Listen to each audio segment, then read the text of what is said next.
Before we start and anything else, I want to say this real quick. The views and the discretions and the words and the comments and anything they say is on their own accord. And anything I say is based on the debate of Hulk Hogan.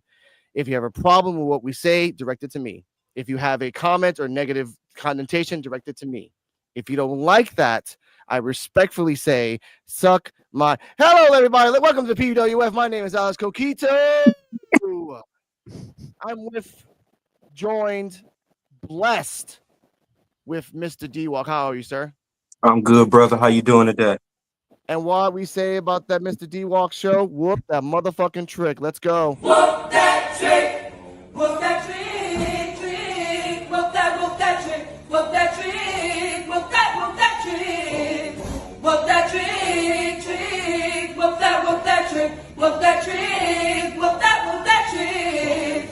Whoop that trick, trick. Whoop that trick. Whoop that trick. Whoop that trick. Whoop that trick, trick. Whoop that trick. Whoop that trick. Whoop that trick. Whoop that trick. I like it. Oh yeah, man. Oh yeah, man. Yeah, that's for you goddamn haters. Great intro. Wednesdays. Thank you. Wednesdays, 9:30 p.m. Viewer discretion is advised. Daddy chill button gets burnt the hell out like a cigarette to a crackhead. Now, also joined with us by the beautiful, intellectual, positive, beyond compare, Mr. Terrell. How are you, sir? I'm doing great, everybody. What's going on? My name is Terrell, and I am here with P.U.W.F. Krishan, Alex the Invisible Man, Joe, and good old Mr. D-Walk. Oh, y'all. And with that, ladies and gentlemen, welcome to the Post Evolve podcast. Chewy, the pot is hot tonight. It is extra large.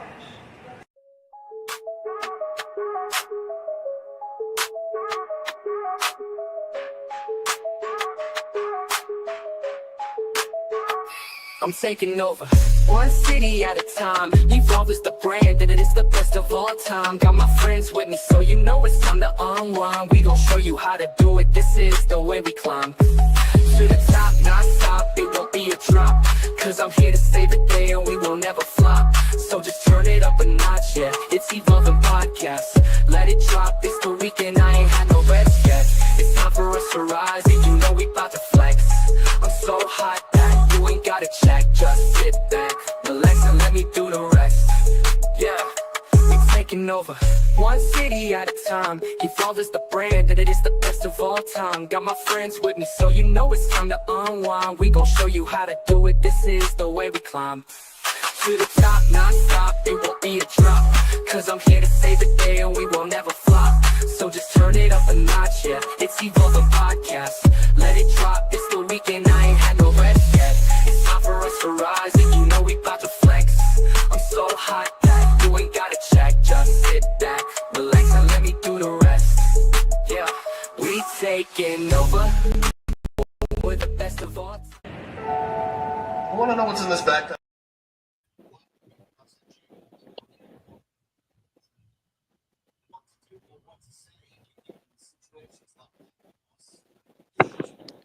last Coquito, I think you're Misinformation muted. podcast. Oh, damn it. No, I'm not. You were for a second, I think. Yeah, it was for a second. My apologies. I lost my speed. Anyway, Krishan the Don, one of my truest friends from the Panhandle State, Kayfabe Cartel member, Misfit Nation alum. How are you, sir? I am good, sir. Thank you. Great intro for me. Thank you for the setup. And I always love coming on the P.U.W.F. You know, this is like family. Terrell, shout outs to you. I haven't talked to you much, but you know, it's all love. It's all love. It's all love. It's all love. Thank you, bro. And I am Same a to you, certified always, G everybody. and a bona fide mutt. You can't teach that.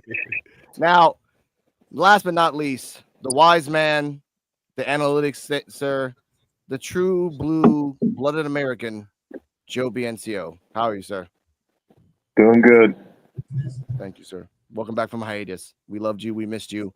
So many Javon Evans hype that you could have just destroyed if you were here, but I understand.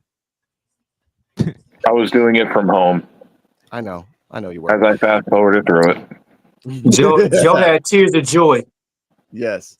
Now, A lot of And Today, yet ladies he's and gentlemen. still in the damn title picture for some odd reason. I don't know why. Oh yes, sir. Oh yes, sir. Today, ladies and gentlemen, we will talk about wrestling news, and we will lead up to the Hulk Hogan debate and the life of Hulk Hogan / Terry Bollea. But let's talk about. First off, I want to give a good shout out to Krishan because he brought up something I forgot.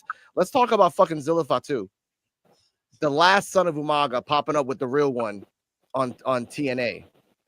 Which shout out to the real one. Welcome back to TV. And no disrespect to MLW, but come on, guys, let's be real. The other guy looked good too. I forgot his name. The guy that they were teaming with kind of looked like Zilla? Sid a little bit. Oh yeah. Okay, I know you're talking about the knockoff. He looked good. Yeah, He looked really well. I mean, he did really well in the ring and had a good look to him. So I expect to see things from all three of them. You talking about the guy that looked like Sid? Yeah. Hell yeah, that was weird. But it was But he was good. Like he moved really well in the ring. Like I was very surprised. Yeah, I was Caught me off guard. glued to the screen. I was like, damn, he looked like Psycho Sid, bro. And Enzo has not lost a beat at all. Hell no. Enzo still got it. He should have never been fired. No. No. Never should have been fired. Never should have been. But you know, they say the same thing for Odyssey Jones. And he should have never been fired either. You know what they got in common? What? You know, They both you got really want to know what They both got a penis.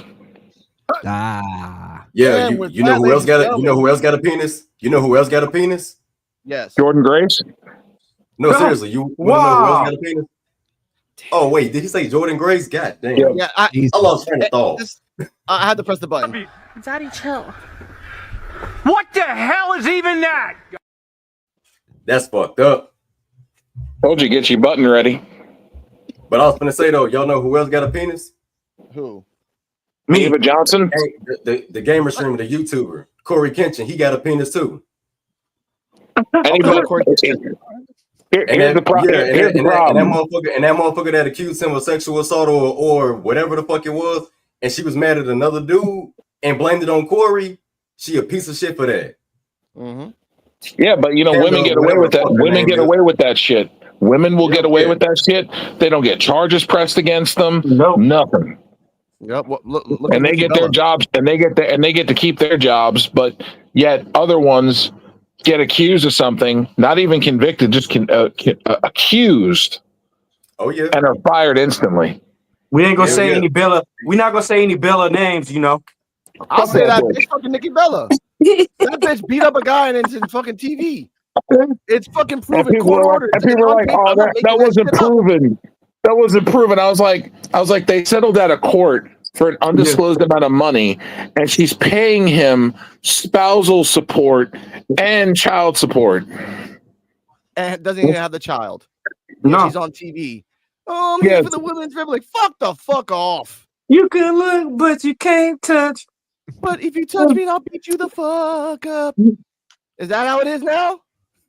Is that how it is? Hey, man, That's how it's always been. Yeah. John Cena ran probably because he was getting his ass beat all the time. I was just about to say it. That's why John. Go ahead, Terrell. Oh, my bad, Don, my bad.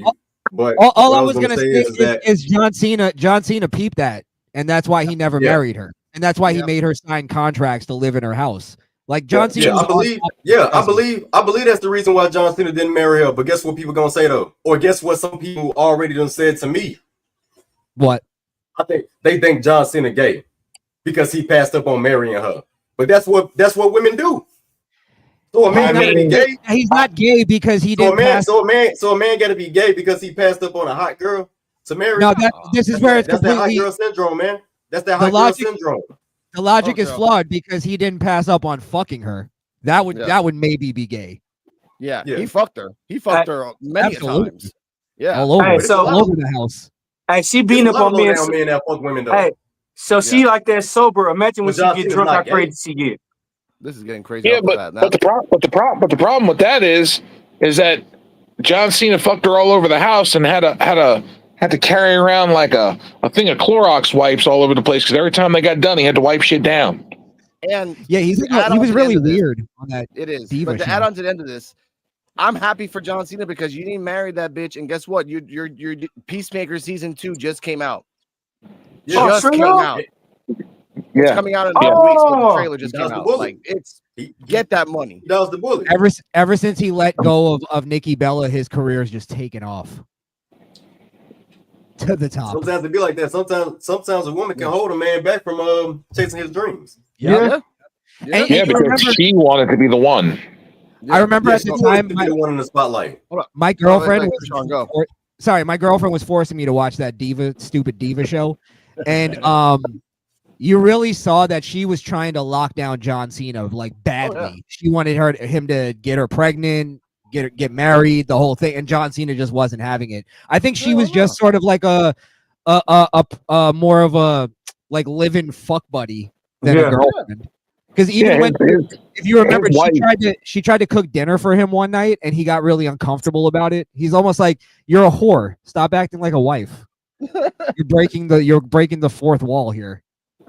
Yeah. You know. And the fucked up thing is that the woman that John Cena is married to now, he even came out. He's like, I told her right off the bat, like, I don't want kids.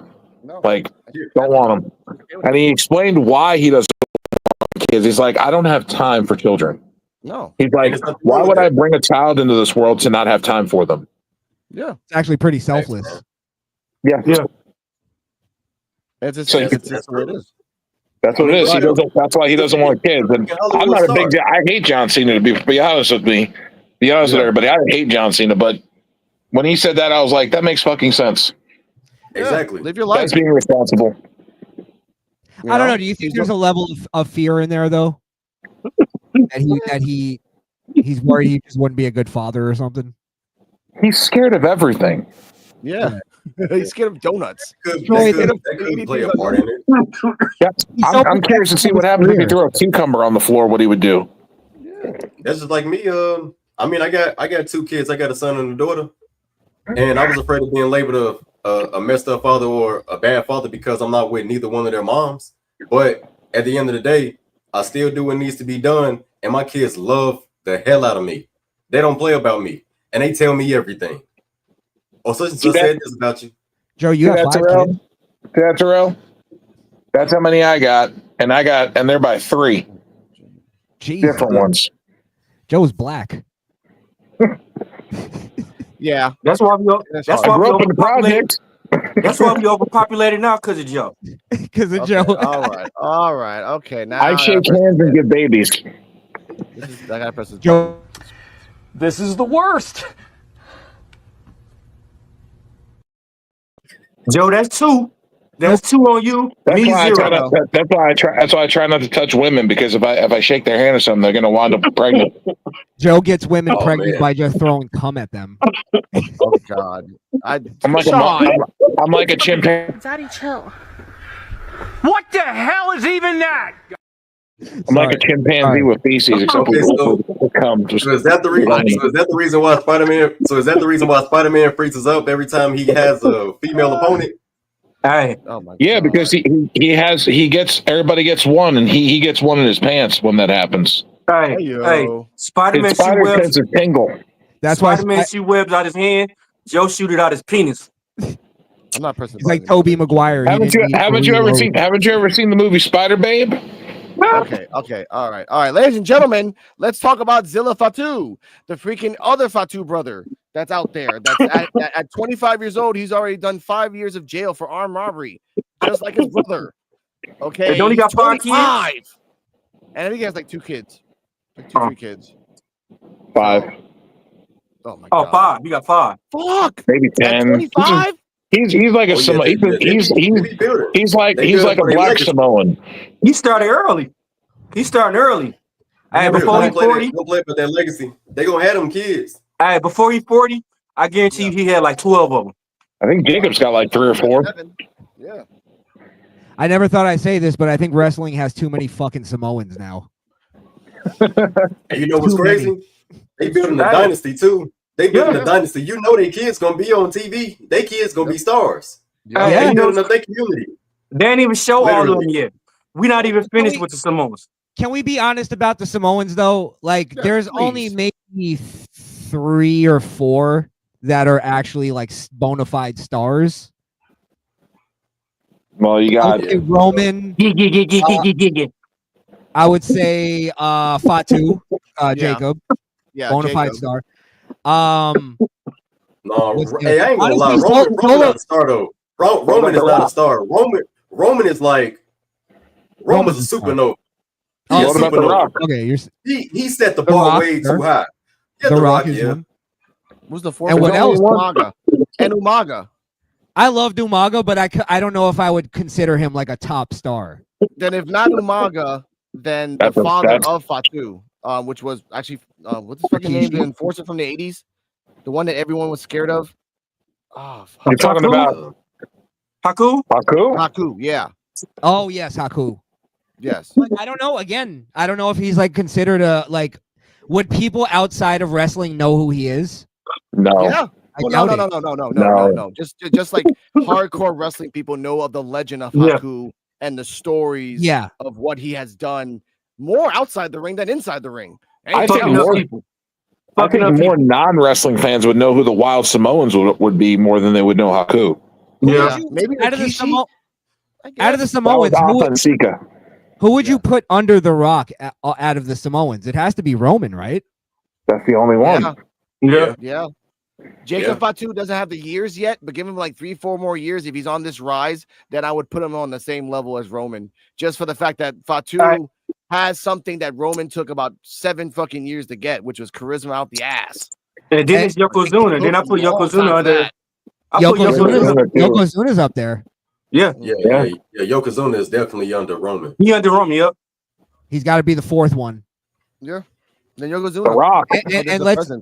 And I'm glad that everybody's starting to realize. What about Jay Uso though?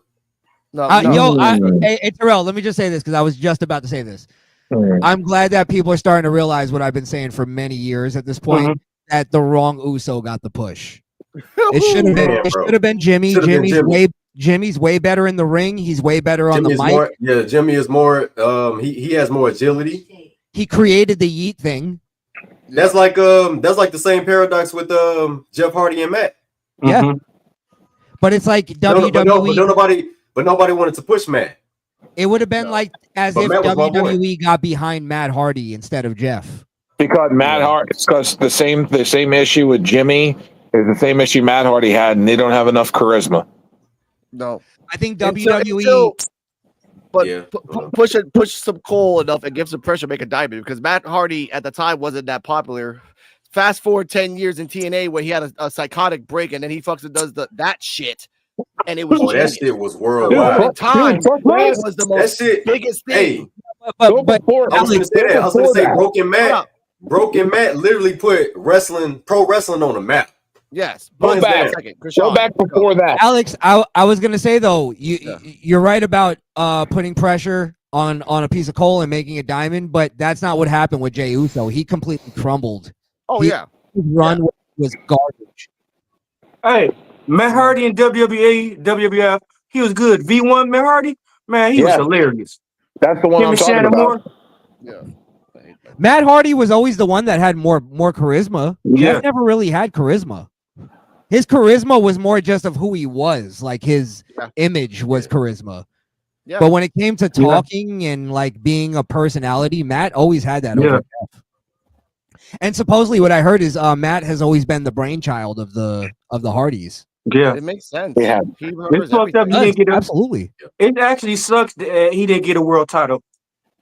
Not I mean, he anymore. did. He was ECW world champion. On the ECW, but No, okay. I'm gonna be TNA pissed. world champion. Not talking about the WWE though.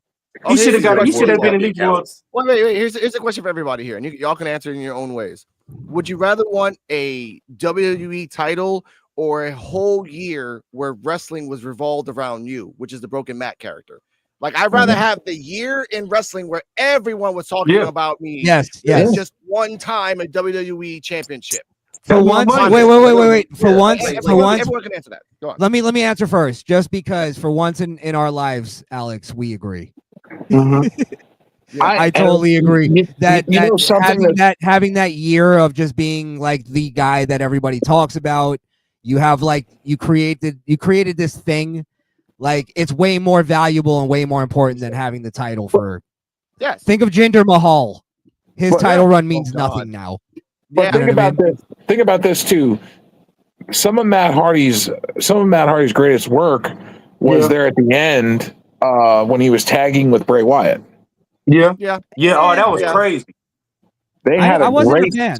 You didn't like the Eater of Worlds gimmick that they had together? I don't know why. I just felt like they had and you could tell they had fun being that tag team. They had too much fun. Bray and Matt had too much fun. That's sure. They could have had fun. I just wasn't entertained really by it. Maybe I just didn't. I wasn't into it. Like I just felt like it was like it was like just like the same thing with Alexa and Charlotte that they got going on right now. Like Charlotte is having too much fun right now. Like even off camera, like bro, she comedic as fuck. It was around that time where WWE was just like making a lot of makeshift tag teams, and I was like kind of losing interest in that. Yeah. Maybe I missed something great. I don't know. I'm open to thinking that. My favorite moment of Bray Wyatt and Matt Hardy was when Matt Hardy was getting his ass beat and the lights went out and Bray Wyatt was right there. Man, come on. I get that. But back to that, but everyone's answer is basically instead of a title, you'll take a year of wrestling for yourself as a name. I'd rather have that, honestly. Yeah, that's more money too. That's more money.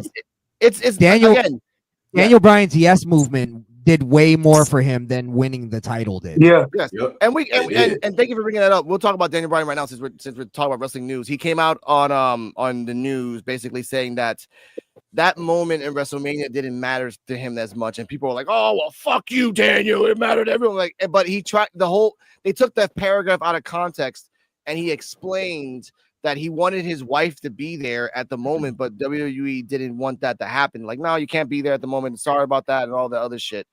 And then if you think about what happened afterward, when right after that, then they put her out there, him feuding with fucking Kane for no fucking reason that buried him after that. And then he left. So, well, it was just a month. I know, but Christian, we'll start with you. What are your thoughts on that he said that? Because honestly, yeah, if I want to have my moment with my wife and my kids and I can't even have them there because of fucking stupid shit, fuck you. What's up, Kane? Go on, Chris. Speaking of Kane, Destroyer. Speaking of Kane, that's gotta be Kane. Exactly. That's gotta be Kane. That's not Kane. That's Mark Henry. Hey, hey, Joe. It's Odyssey Jones. That ain't Kane the Destroyer. That's Kane Cool Daddy Diesel. That's sexual chocolate. Exactly. To answer your question, Alex. I'll tell you a moment that was way more important than him winning at WrestleMania was, remember that Raw when it was Randy Orton, I think, versus John Cena, and the whole crowd just kept chanting Daniel Bryan during the whole speech or during the whole segment, to the point where even I think it was Mark Henry actually who had to acknowledge, like, all right, yeah, they want Daniel Bryan over the two top stars of the past 15 years. Like that to me was the moment where I think everything like changed, where everybody was like, no, we're hijacking WrestleMania. We're not settling for anything other than Daniel Bryan. That was way more important than him actually winning. Yeah. I agree. My other moment was when the whole like all the crowd went to the ring and they're just doing the yes chants, and then everyone outside the ring was just a momentous type of feeling. But Joe, then Cade, same question. Does it matter that he said that in that comment? Go, Joe. No, it doesn't, because I would rather my wife and my children be there to be able to share my moment, and to do it at a place like Wembley Stadium with 50 or 60,000 people watching you. And it's iconic. Wembley Stadium is world known over. It's like the Madison Square Garden of London, England. It's huge, and it's everybody knows what it is. It's just a big moment, and having your wife and children there watching you capture another world championship when they thought your career was over. You know, that's something special. Can I add something, because I didn't answer to the wife and kids thing? As a wrestling fan, I personally, as a Daniel Bryan fan, sure, I'm like happy for him that he had that moment. But as a wrestling fan, I just care about what entertains me and what captures me. So whether his family's in the audience at the moment, I really don't care about that. Well, if you watch the match was better also. It was him versus Swerve Strickland. Way better match than that WrestleMania moment. Hell yeah. Hell yeah. Maybe way better. WWE is wrong for canning his career. Yeah. They really lost on that. They really fucked up. And they dropped the ball on a lot of. No, we can talk about that right now. But Kane, we'll go around and have another question before we get to that. Kane, your thoughts on Daniel Bryan saying that comment? You just came in on that WrestleMania 31 moment didn't matter as much. And again, he also said that his wife and kids were not there, and he was pissed that they didn't let them be there at that moment. He said it didn't matter that much? No, because again of other things, but mostly because they didn't let his wife and kids be in the there at that moment. I'm gonna have to agree with Joe on that one, fella, because to me, like, especially if you had your family there to enjoy this win, bro, that is big. It should make you feel good inside, man. That your people is there that watched your journey the whole way, watch your journey, and you get finally there. So I might agree with Joe on that one, man. Hey, but you know why it's kind of like you don't want to have your family around. Say like that's your last match and you get fired. How you gonna explain to your kids like, oh man, that's fucked up. Hey, I can see a kid now saying, so Dad, was that part of the storyline too? How you get fired for stealing boxes? You got fired after your match though. You got fired on your day off. On your day off. Now, it does suck though, but I will give you that. I'd rather die on my day off than not die, but get fired on catering. I'm in catering. Oh, you're fired, by the way. Like, oh damn. Yeah. Hey, eating a sandwich. I'm taking these cookies and I'm out. Hey, you cutting up a steak. Hey, you dipping your cookies in the milk, and then find out you got released. Like what? You're right there, like damn, man. That Ariana Grace is getting pushed. You let the cookie soak up too much milk. Hey, for real. We gotta let you go. Hey, so do you finish eating, or do you just fucking like damn? Your cookie already in the milk. No, you make a statement and leave with your plate. You take it with you. I was gonna say something similar. Say you'd be like brother man off Martin, and you're just eating a sandwich while they're complaining that you're making a sandwich because you broke into the house. Yeah, you better call security. I ain't getting up. Someone better lift me up like a chair and take my ass out like a chair. Just take the whole tray. Get one of them long trays. Get one of them long trays from like the the heating things, and just start loading it up, and then just carry the whole tray out with you.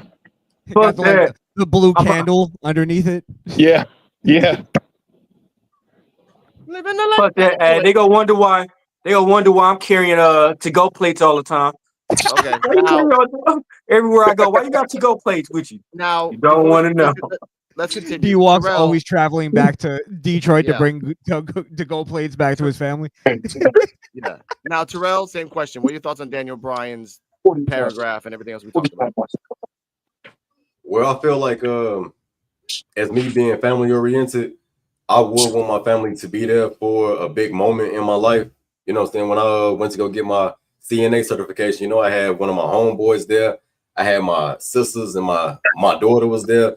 You know what I'm saying? I feel like it was a big moment for me. So I wanted them to be there. You know, when I graduated the class and everything. So I feel like, you know, it was a big moment for him. He wanted his wife and kids there. So, yeah. But Hey, then I still, got another one. you know, like I got another one.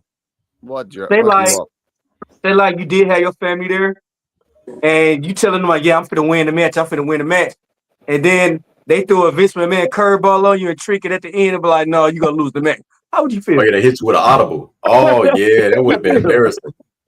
Now, I have a question. Alex, what do you think? I love my show. Anyway, that's what I'm gonna say on that. I have another question, and this is pertaining to Krishan because he's a known non-feminist, proudly Sexist. Of course, sexist. Now, let's talk about Cora Jade, ladies and gentlemen. Yes. Let's do the sizzle before we get to the main events. Cora Jade retired from wrestling, I think about a week ago, after she popped up next to like a Publix outside of Publix. She did OF, and now she just showed off her new Mercedes that she bought from her OF stillings, you know, from her winnings.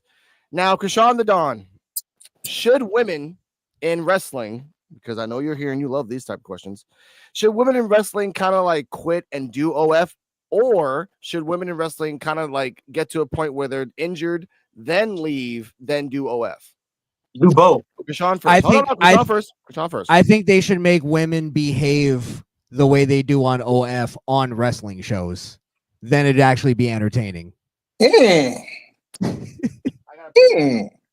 So yeah, women just need to be way more like sexual, sell their sex more. Just stop like pretending we care about women doing Hurricane Ranas and stuff. Like, sure, if they can do that and be sexual with it, I'm all for it. But as far as like them just like selling their ring prowess and all that, like I'm just trying to be honest. I'm not trying to be insulting. Of course. Honestly. I don't find that entertaining. I don't see the entertainment value in it. I think women made more money in wrestling and were way more valuable when they were sex symbols, when they were valets, and then eventually they could become good wrestlers. Like Trish Stratus was a great valet before, and she was a complete sex symbol. A lot of people forget that, by the way. Yeah. She was just arm candy, complete arm candy. Didn't even really talk half of the time. She came out and just showed her tits, and we were all in for it. And then she became a good wrestler. A lot of the women these days miss that step, and I think that's the problem with it. That's why they don't actually have the respect that they maybe should, because they are great athletes, but they don't. They're selling us a lie, and I think we're smarter than that. Okay. Terrell's next. But give me a second to make a counterpoint. And we've always had like agreements and disagreements on women's wrestling, and I've always loved women's wrestling more the athleticism than the showmanships of titties and ass. Shout out to Jada Parker, Nikita Lyons, Kaylani Jordan every time she has a nip slip or lip slip. Tiffany, but yeah, Tiffany, complete sex pot. To go Terrell's next on this. I actually like women's wrestling because again, I watch the Evolve podcast, and it's mostly women there, almost all of them, and they're not like scandalous or like wearing provocative clothes, and they're really fucking good, and I respect that. But I understand that even in the commentary in Evolve, they said it like, you know, sex sells. You have to show off your body, you have to show off your moves, but then show off who you are as a character. So Terrell, same question I asked Krishan: should wrestlers go to OF after they're injured, or should wrestlers stop? And I'm going to add men and women too, to just do OF. Because again, you know, a lot of people are just going to buy it anyway once you become famous. See, there's money in OF, which I like to call the new prostitution. You know what I'm saying? Motherfuckers that like sell their ass, sell their pictures, all that shit. It's a form of prostitution for me. And from how prostitution started, man, bro, come on now. So good prostitution for real. So good prostitution for like a person that literally leave their man or leave their woman alone to give attention to a person that they don't even know they can touch. So you giving up your spirit. Yeah. You giving up your spirit. You saw what I did. You giving up your spirit to a person that you can't even nut on. Instead of just finding somebody real you can just fucking bust on. Hey, I gotta press a button. Hold up, sorry, man. What the hell is even that? Like that's just me being personal. Like that's just me being for real. Now, when I was younger, boy, you couldn't tell me shit with Stacey Keebler. God damn. Oh, no, that's okay. Don't start nothing now. when she got in the ring. When I was younger, you couldn't tell me shit with Stacey. Goddamn Kelly, goddamn Jacqueline, yeah, Jacqueline Jacqueline even was Jazz, and Jazz. Even Jacqueline's been topless. Yeah, but you know who my favorite was. I remember that fucking download. My favorite, to be honest, was Charmel, Elizabeth, and I ain't even gonna lie, Ivory was too. I ain't gonna lie, Ivory was babe. For real. Like Ivory looked like that teacher that you just wanted to put your hands on. Yes, Terrell. Sorry. For real. and I know, hey, I even know some people that look at pipe and they be like, bro, they'll get her the pipe. It just depends on what you like. It depends on what you love. If you a man, if you a man, bro, you're not gonna care what they look like. Nia Jax would have been BM. She would have been baby mama. BBW. My 5'6" ass would have climbed that goddamn tree. You know what I'm saying? I got a baby mama that's 6'2", and I got a baby mama that's 5'7". They both taller than me. I'm out of odds. So what am I gonna do? Just say climb them trees? Hell no, you a woman. I'm gonna get your ass. But no, at the end of the day, though. Trees? Oh yeah, I climb trees like a motherfucker. But no, at the end of the day, what about Terry Reynolds? What? She was delicious, but she was a whore. Marlena? Yeah, Tori was alright. I mean, she was alright. Cat was cool too. You know, I was there the night Cat flashed the crowd. Cat was a whore. You was in the crowd that day? Yeah, I was there. Oh my god, I saw that live. If I was younger, I remember that. Hey, real talk though. If I was younger with no kids, you know, so I even got a lady in my life now, so I look at wrestling a little bit differently. My answer would be yes, but then I see some of the things that a lot of celebrities do because, you know, you got Bryce Gray used to be on Empire. He was a child star. I literally used to watch this dude on YouTube before he became famous. Yas the Great. He was 13, 14 years old when I first used to watch him on YouTube rapping and shit. 12 years old. To see him now and what he's doing on Twitter and shit, like I literally had to like delete the shit. Delete him, like block his page because he's a full-blown OF model now. Yeah. Ooh. Making that money. And he's dipping on both sides. Oh, Jesus. So now the way I look at it, I gotta say no. I won't support it, but shit, motherfuckers gotta make their bag. But I will say this: if a motherfucker feel like they can't watch women on TV or they can't watch professional wrestling and talking about, see, that's why I can't watch wrestling because y'all make me think about sex, nigga. That woman is not the problem. Your ass is the problem. You the problem, bro. That's absolute facts. Like I kind of just watch it. If you like it, if you like sex, just fucking say you like sex, but don't blame somebody else because you like sex. Krishan, I kind of disagree with you in a way, Terrell. Just because that's where I'm saying I think they're trying to sell us a lie, right? Where, for instance, they playing with our intelligence, but they're that's trying to make women look tough. No. Yes, you're right, but it's also and the it's like, damn, that, like, I know you can be strong, but damn. Yeah, but you got to think this, right? Like take Tiffany Stratton, for instance, right? They try to sell us that, oh, well, the fans love her because of her ring prowess and her athletic ability. When in reality, she literally wrestled with that lingerie on last night. I was just about to say she came comes out even dressed my in lady said that. My lingerie. lady was like, "Damn, she in the lingerie. She always been in the lingerie." Yeah, so that's the lie, I think, where if men are watching it and they're like a sex addict and they're like, I don't want to watch women's wrestling because it makes me think of sex. I think they're right. That's what the thing is that we watch it and we're like, she's in lingerie and she's bending over and when she gets into the ring, and then I'm a bad man for thinking about sex at that moment.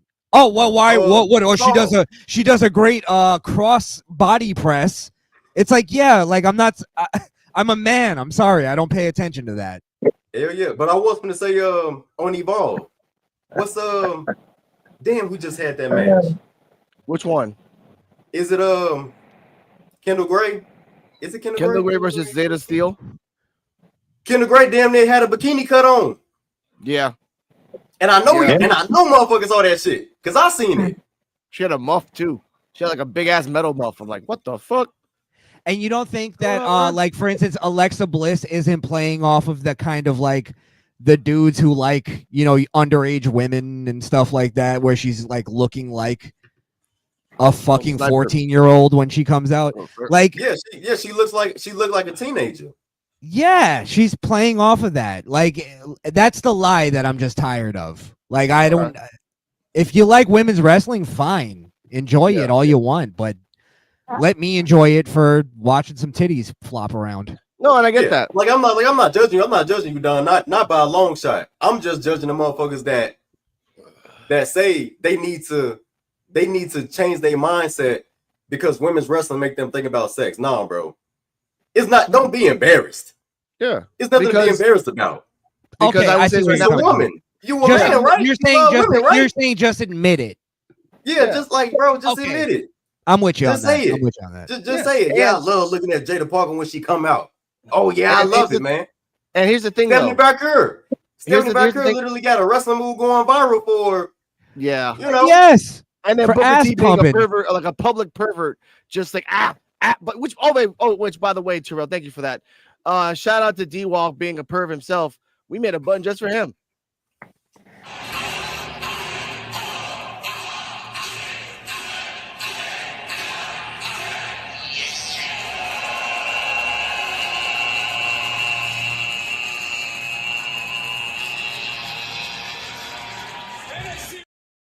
You're cutting out the best part.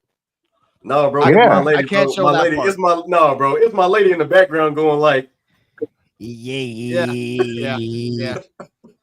But the point I want to say is the reason why I love y'all, hey Don and D-Walk, the reason why I love y'all for real, Joe, y'all ain't afraid to admit it. I love y'all for that. Hell no. I'm not afraid to admit it. 2023 public.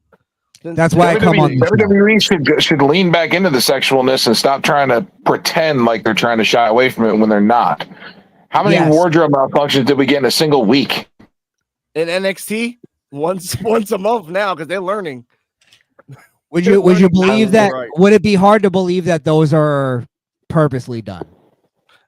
No. Sometimes. I said that I thought they were all purposely done for ratings. Yeah, and to go viral. Yeah. Now, here's what I want to say real quick, though. Here's what I want to say real quick before we get the Joe and the D-Walk and the. Hey, I apologize, Joe. Sorry, I won't. Daddy dude's going on too. No, it's okay though. Don't worry about it. I won't interject at all. Go ahead. No, it's okay. What I want to say is that you can see the difference, and Terrell can understand this because he's seen the episodes. You can see the difference between NXT people that come from NXT to Evolve and Evolve wrestlers. Evolve wrestlers base their clothing on their wrestling. They don't base their clothing on sexuality. But when you got a Kendall Gray that came from NXT who did dress like a provocative, and you had Nikita Lyons come to NXT who wore the same fucking thing, and then you had all these other people. You look at Chantel Monroe, Layla Diggs, Mason Holiday, who, by the way, makes her own fucking gear, and she never makes it provocative. These are real wrestlers. Wendy Chu wears a onesie bathing suit. Yeah, that's it. I think she make her own gear too. A onesie bathing suit. Yeah, I think she make her own gear too. Yeah. Makes her own gear. Okay, Joe, sir, I love wrestling, and because of you, I started watching Evolve because I loved wrestling in general. Do not crap on a product, which, by the way, Evolve's pretty fucking good. I told you about that Wendy Chu, Kylie Ray, last woman standing match. That was a good match. They need to Okay. shut. They need to shut up and show more skin. That's what they need to Why? do. And Evolve? There's like 35 people in the audience. Why? They gotta hone. They gotta hone their craft and get ready for the main roster. Because if they ain't showing skin on the main roster, they ain't gonna get nowhere. I don't know Hey, about Joe, that, I'm man. gonna tell you Not something. Tom Hey, Monroe. Joe might be on to something. Joe might be on to something because they used to have that VIP section. They used to have the little bottle girls over there, and then they cut that out. They cut it out. Oh, too offensive. It wasn't. Yeah. It was I pretty wonder cool. why. Actual girl. No Who's at the women top? Who's at the top of the company right now? Tony Nick Khan. I mean, champions. Who are the female champions right now? Oh, and Evolve, Callie Armstrong, the Jada Parker 2.0. Okay. Jada And Parker Jackson Drake, 2.0. and Mr. Joe BNCO, Jackson Drake, the Javon Evans 2.0. Oh, well, yeah, whatever. I'm talking about women's wrestling in general. I'm talking about women's wrestling in general. Who is the top at the top of the? You got Tiffany Stratton. Yes. Oh, you got you have Tiffany Sex Stratton, sells. Yes. Okay. Naomi. Yep. Okay. Sex looking at that all day with that ass just fucking jiggling around as he walks. That's fine. Okay. Then you've got fucking Julia, the little Asian schoolgirl thing going on. Okay, Then you've got if you go down this path, look, I can say it's Lena Vega, I can say Stephanie McCurr, Alexa Bliss. Sex. Hey, man, Sex. We're talking about champions. We're talking about champions, man. We're talking about champions. You want to be You want to be a champion? You're gonna have to show some fucking skin. That is the point I'm trying to make. Double champion. I loved her for that. Yes. JC Jane is an ugly ass woman, so JC Jane gets a double champion too. Y'all know the reason. Y'all know the reason why a lot of people like Jane Becky shows Lynch. her body. Ugh. No thank A lot of people like Becky Lynch because they think she got pretty legs. Yeah. But this is the point I want to say. The Evolve Women's Champion, Callie Armstrong, and Terrell can contest to this, reminds me of Braun Breaker. One, she does the run like Braun Breaker.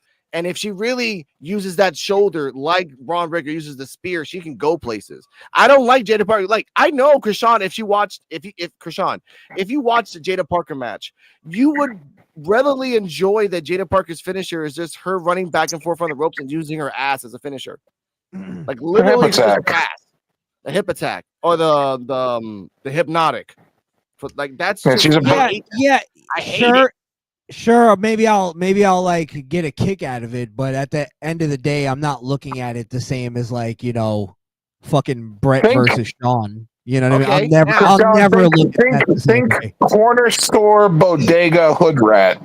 Yeah, it is. I will. That's fine. No. I'm just saying that's fine. I can't get that emotionally invested into women's wrestling, and maybe that's my sexism. Maybe that's just me being biased. No. You don't got to get involved into the wrestling part. You just doing it to look at the body. That's all. Sure. Yeah. I'm all into that. Yeah. That's it. I'm all for it. I'm sorry, Lorenzo. JC Jane is a butterface. Everything butterface. JC Jane is not that bad. I've seen way worse. Hey man, I don't know. JC Jane is not that ugly, man. No, she is not. She is actually way worse. You want to talk about ugly? You said How about the chick from LFG? Her nose, no. Real talk. JC Jane's nose actually fits her face, though. Yeah, it does. She has like some pictures that she looks all right in. I'm looking at her right now. I've never seen her before. She does look a little like broke 3 times. She does look a little methed out. I'll be honest. Yes. Damn. You're trying to sell that as the face of NXT Women's Championship? Come on now. At least Humphreys bitch from LFG. She looks pretty hot here. Get a body because it ain't her face. Oh wait. If you're looking up something, Sean, look up Jasmine Nix. That's the real star of that damn trio. Just boom, and she's hanging out, and she's dating a racist boyfriend. But they pushing her as a sidekick though. Yeah. So you're saying Fallon Henley was the star of the show, but I don't know what happened with that. Oh, she's pretty fucking hot. Jesus. I told you. Yeah, I told you. Jasmine Nix is just like She looks like she's like a woman that you create in your mind when you're 14 years old. Damn. Yeah. Hey, but it's crazy to see how far it's been. And it's bad how far she fell down. She went from contending for the women's bill. Now she fucking damn near a fucking goddamn something that's in the lower car. Ain't that fucked up? Yeah, but we'd all sniff her chair and not be ashamed. You know, I have a girlfriend. No shame in my game. Hey, your girlfriend would be like, I understand, Alex. But we can agree on this, right? Oh yeah, dude. She saw. Look, my girlfriend saw Stephanie, and she's like, "Yep." Like this one word. I was like, "Yeah, right." You have to, because you're gonna resent your girlfriend for the rest of your life if she doesn't let you cheat on her with. If I have a girlfriend, I'm gonna want her to look at something like that and be like, "We need to get that home." Yeah, yeah. That's my girlfriend. I love her. I wouldn't even have fun the first time. I would just try. I would work so hard on trying to get her pregnant. Yeah, damn. That I wouldn't even enjoy it. You'll poke holes in the rubbers. You get what I'm saying? I don't got to work. I don't got to work hard at all. I know. Now let's. It just comes natural. Wow. Just leave it there for 1 second. I know you do. Over and over again. Let's pivot from this and let's get to the main event because we're almost at the 2-hour mark. We got 1 hour left in this. Hey, brother. So I want to get some clips. All right. Ladies and gentlemen, welcome to the P.U.W.F, which is the podcast on Unappreciated Wrestling Fans. And the title of today is Hulk Hogan. Now, condolences to his family. He died at 71 years old because of complications of a neck surgery. I feel bad for that because they had neck surgery and anything connected to the neck and the shoulders is really complicated. No matter how much money you have, it's just it's a roll of the dice of how old you are as well, how much your body can handle the after effects of surgeries. We'll put that out there. After he died at 71 years old, everyone put out their comments. I have comments that we're going to talk about that later. Ladies and gentlemen, we're going to talk about the life of Hulk Hogan / Terry Bollea. Now, first question for Joe Bancio, because I love him to death. He knows this. You brought this up a lot in the chat offline that, in your words, paraphrasing, if it wasn't for Hulk Hogan, there would be no wrestling. No. Okay, there wouldn't be. Elaborate on that. There would not be. There would not be a. There would not be a WWF. There would not be a WWE. There would not be an AEW. There wouldn't have been a WCW. Mm-hmm. It would still be territories. It would still be territories. Yeah. Territories. WWF would have lost. There wouldn't be a WWF for 100%. Okay. Vince McMahon has admitted that in numerous interviews. Yes. Without Hulk Hogan, we would have closed the doors. Okay, now I'm glad you said that. Now I'm going to bring up a clip from Peter Rosenberg talking about the life of Hogan from 86 to 87. We all know that era. So here we go. In one way that it will truly never be the same again. And this isn't just about our nostalgia. This is a fact. When you see the babyface reaction that Hogan got in 1986-87, that level of pandemonium cannot exist anymore. People are on their phones. It just isn't that. Like, there will never be that. There will be excitement and there will be passion, but that version of like legitimate pandemonium was also a product of the times, that he happened to be the guy during the time. Think about it. It is the perfect moment in the space-time continuum, word to Doc Brown, when you still have the believability of the regional territory era before it, hitting the big cable TV era excitement, but with the innocence still. So he was also, in addition to the character, in addition to the look, in addition to Vince McMahon and everything they did, he also was the perfect star for that exact moment. Agree. Yeah. No. Now, Bleach, blonde, tan, Jack. He was the quintessential perfect 80s guy. And it couldn't have worked. He represented America at that time. And, you know, being born in the USA and all that other stuff with Bruce Springsteen coming out. Like, he was American. No, he was he was as American as the American flag, for Christ's sake. Yeah. And he ripped red, white, and blue. Now, I'm glad you brought that up because I wanted to bring this up. When you said that, it brought me to the past of the 80s and 90s. I was born in 82, so I was just a child around 86, 87, 88, and I remember some things of wrestling. I really got into wrestling in 94 in WCW. Oh, damn. You missed the best Hulk Hogan era. Now, here's the part I want to say. When Joe said that if it wasn't for Hogan, I understand, and it's true. If Hogan wasn't there at that moment, slamming the Giant, and here's the part I get kind of like muddled. The only memories I have that were iconic of Hulk Hogan was him against the Ultimate Warrior, him against the Giant, and not the Giant Gonzalez. We're not gonna do that crap. The other one, Andre the Giant. And the Mega Powers with Macho Man. Yeah. Macho Man. Here's the part I want to say. If the part that got me a little irked in my head was that yes, Hogan was there, but Hogan was not 90% of the timeline of the 80s for me. Because again, there was $1 Million Man, there was Macho Man, there was there was all these other people, Bobby the Brain Heenan, Jesse Ventura. It wasn't just like I pop up, the world shines, I leave, and no one cares about wrestling until next week. It was like I pop up, the world shines, I'm going to the back. Here's Macho Man, here's $1 Million Man, here's Mr. Perfect, here's this guy who right. Can we all agree we're all great wrestlers in their own rights? Sure. But here's the problem, though. Alex, which is what you're not talking about. Would you have recognized those people if there was no Hogan to make them shine? Exactly. I was just about to say that. Would you even care about them? Exactly. It would just be another guy. No, here's the thing, though. For me personally, I grew up watching the Hulk Hogan tapes, but I idolized Macho Man. I idolized the $1 Million Man for being just like, he's a piece of shit. And they are just pushing that to the moon. I still remember the clip to that my dying day where he told that kid, bounce the ball for 10 things, I'll give you $100. And he just swiped it away. I'm like, motherfucker.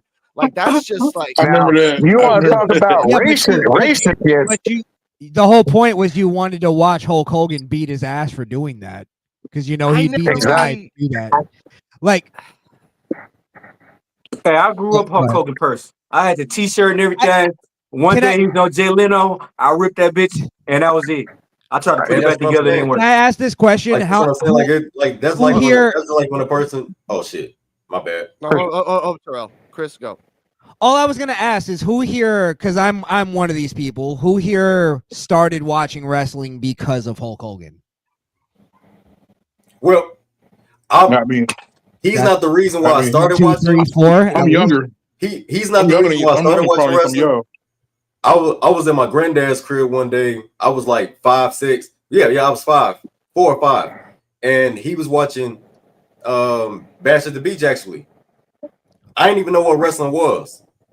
But I can tell you what I remember. I remember motherfucking WCW versus The Outsiders. I remember that shit. Yeah, that was a big moment. That was a big moment. And I remember my granddad saying, "Yes, Hulk Hogan, you finna whoop these motherfuckers' ass." And then when he betrayed their ass, all I heard was, "You motherfucker, you piece of shit, you betrayed your friends." Yep. Nah, he was a racist. You betrayed your friends. Fuck you, motherfucker. I turn this damn TV off right now. See, when I didn't even see the rant. I didn't even see the rant when he turned heel and gave that infamous speech. Oh my bad. When he gave that infamous speech, I didn't even see that shit as a kid. I didn't even see that shit. I saw what came after. Because I'm like, yo, what is this? WCW. Okay. I just made it regular to go to his crib. Yeah. And my granddad being mad at Hulk Hogan made me intrigued. Like, why is he mad at him? You can't never get mad at Hulk Hogan. So that made me watch it. Like, I want to see more. Like, what is it that he did that was so bad? Oh, he was the American hero. Yeah. He But- betrayed Yeah, right. everybody. Oh yeah, I can't say that's the reason why I started watching. Bro, I was in the perfect like age bracket where I was like totally in. When Hulk Hogan joined the NWO, I was heartbroken. You know what I mean? What happened was I moved to Florida that summer and I missed the whole bash at the beach. I missed the whole thing, right? Because we were just in the middle. We didn't have cable, literally. And my mother bought me this Hulk Hogan poster to hang up in my new room, and he was dressed in the all black and he had the beard and the whole thing. And I didn't even get it. I was like, oh, Hulk Hogan just changed up his look. Cool.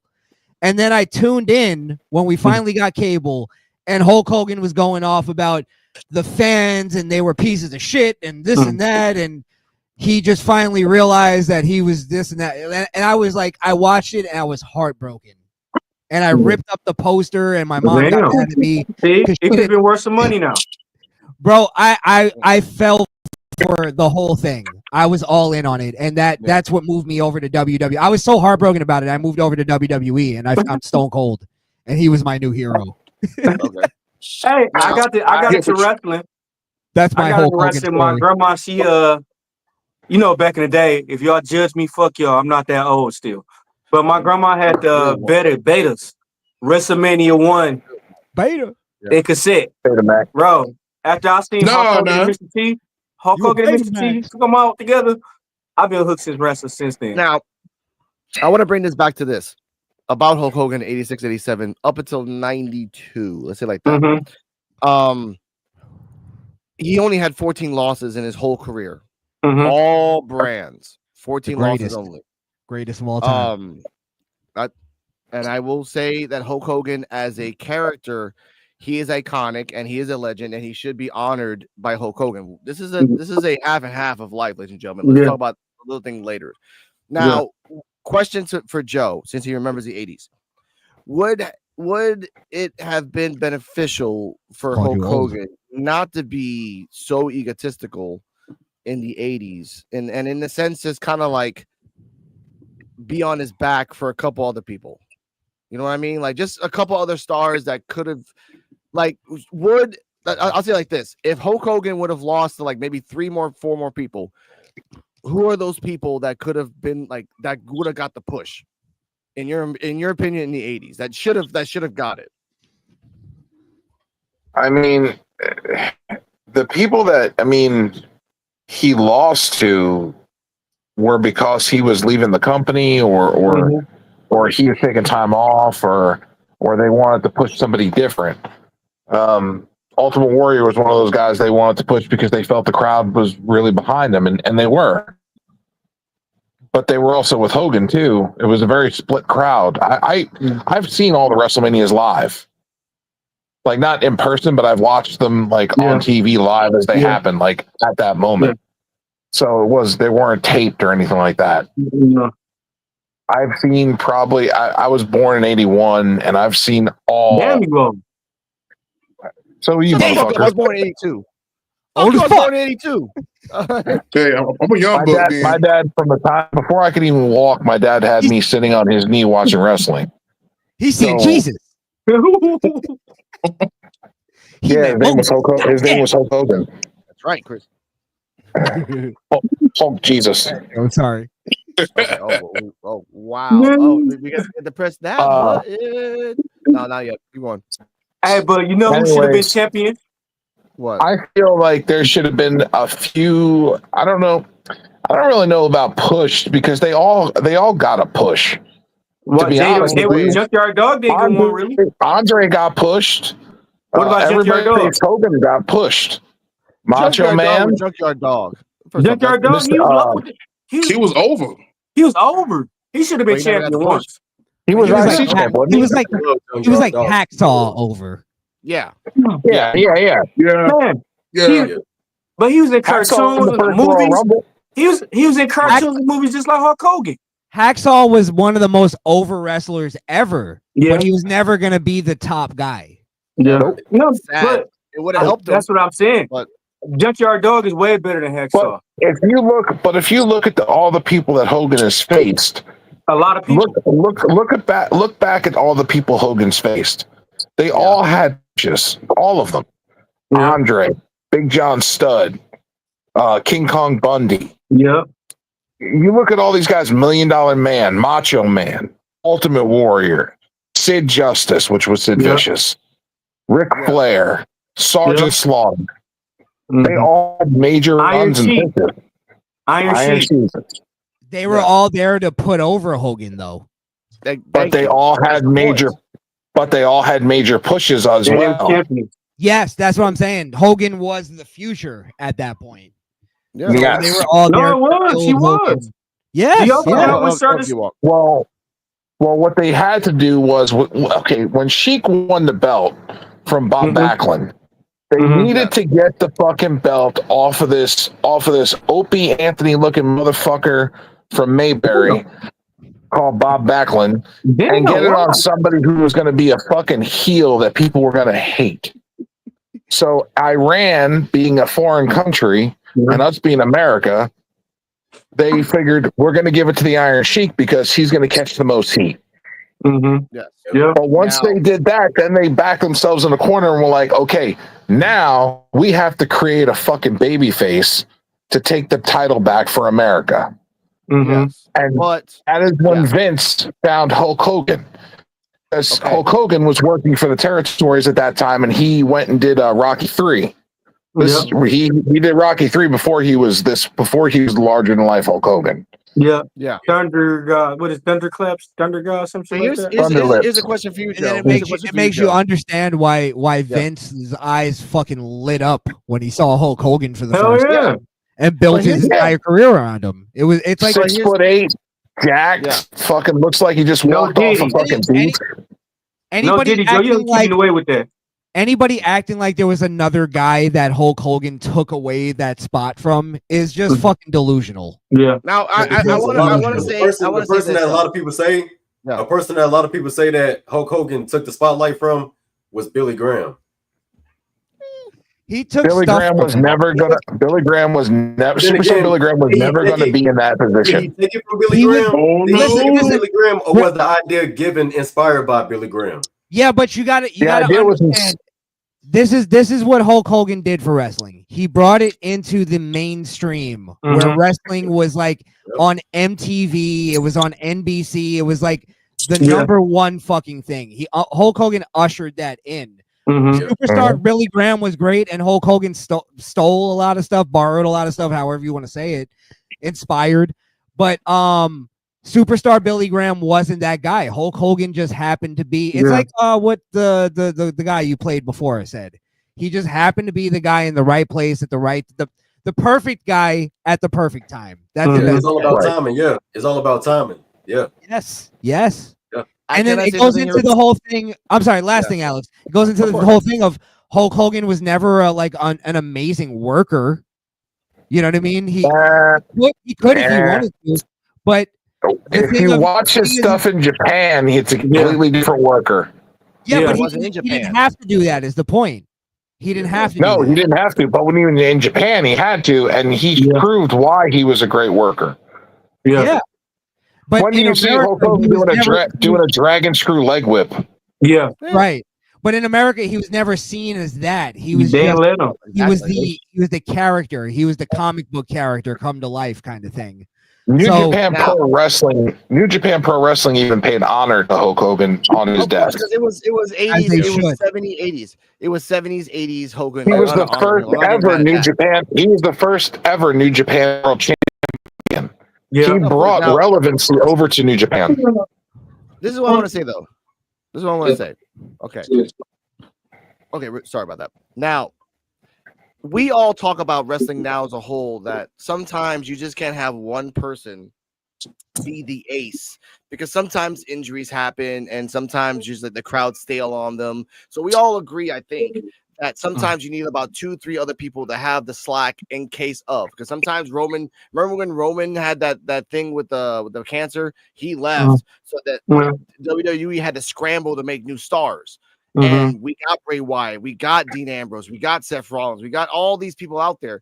The reason I bring that up is the fact that we learned from that formula of what not to do, what we learned from the 80s, which was like put everything on one person and ride it for 6 to 10 years. Because that was the rate of Hogan, 6 to 10 years of his reign. Oh, you mean they didn't do that with John Cena? And what happened with John Cena? They went full circle. Ironically, that they hated him so much that at the end they're like, "We love you again because we just hated you too damn long." They did that with Hogan. They did that with Hogan. Hey, y'all gonna tell me the hip hop? Y'all gonna tell me the hip hop industry didn't do that with Drake? Yeah, that happens with everybody. That happened with Hogan. But you're kind of missing the context of I'm sorry, I just lost my train of thought. Jesus. I'm almost done. Go ahead, finish your thought, and then I'll jump thank you. The reason I bring this up is that if in the 80s Iron Sheik would have took the belt off Hogan, or in the 80s, he did, but then Hogan got it back and Iron Sheik never got it off him again. That's a fact. Everyone might beat Hogan once, but he's fucking doomsday. He just adapts and never loses to you ever again. Never again. Can I all right, this is what I was gonna say. You're missing the context of, like, for instance, the Attitude Era, right? Where Vince got super lucky that he had all the stars that he had, including The Rock, who was able to easily take the #1 spot after Austin had to take his break, right? If you're lucky as a promoter, you have two. If you're lucky as a promoter, you have one great star. So that's the thing, is like, yeah, Alex, in a perfect world, I'd agree with you that, yeah, WWE should make multiple stars, but that's just not how it works. I don't know why you could call it like spiritual, you could call it whatever, cosmic or destiny.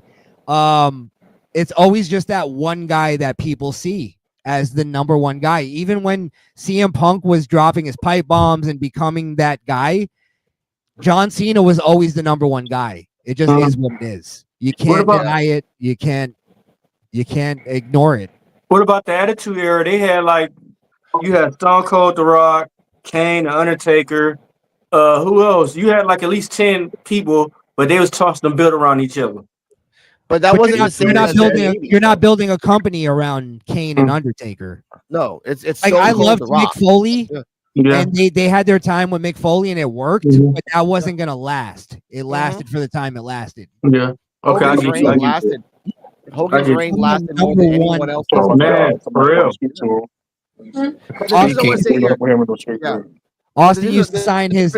Oh, go ahead. Yeah. Sorry. No, the difference I want to say here is that with Hogan, once he knew that the crowd was getting stale on him, and this was back in the time there was no internet, there was no trolls going out there just like bombing motherfuckers, and in the comments, he knew that he had to shift to do something different. When John Cena, I guess even he said it, like, he wanted to shift to something different. He wanted to be a heel for so long, and then Vince McMahon's like, nah, I want you clean and a baby face. I'm like, and now he's a heel. And there's like little sparks of genius, but mostly shit. Mostly shit about the whole garbage heel run he's doing now. Yeah. And the biggest heel turn to me still is Hulk Hogan. Exactly. You bring back Ron Killings for nothing. You did 1-2 sets and he's off by his side. You teased up a fucking 4-man group for nothing. We brought back Ron Killings to spark off a Damian Priest versus fucking Aleister Black feud. Hey, wow. That's amazing. Hey, tell me this ain't true. And they were still calling him something, and they said Goldberg not retiring. He said he still got another 10, 15 more years to wrestle. Yeah, he said that. Yep. Okay, so this is what happened. Goldberg wasn't satisfied with the match that he had against Goldberg. Yeah.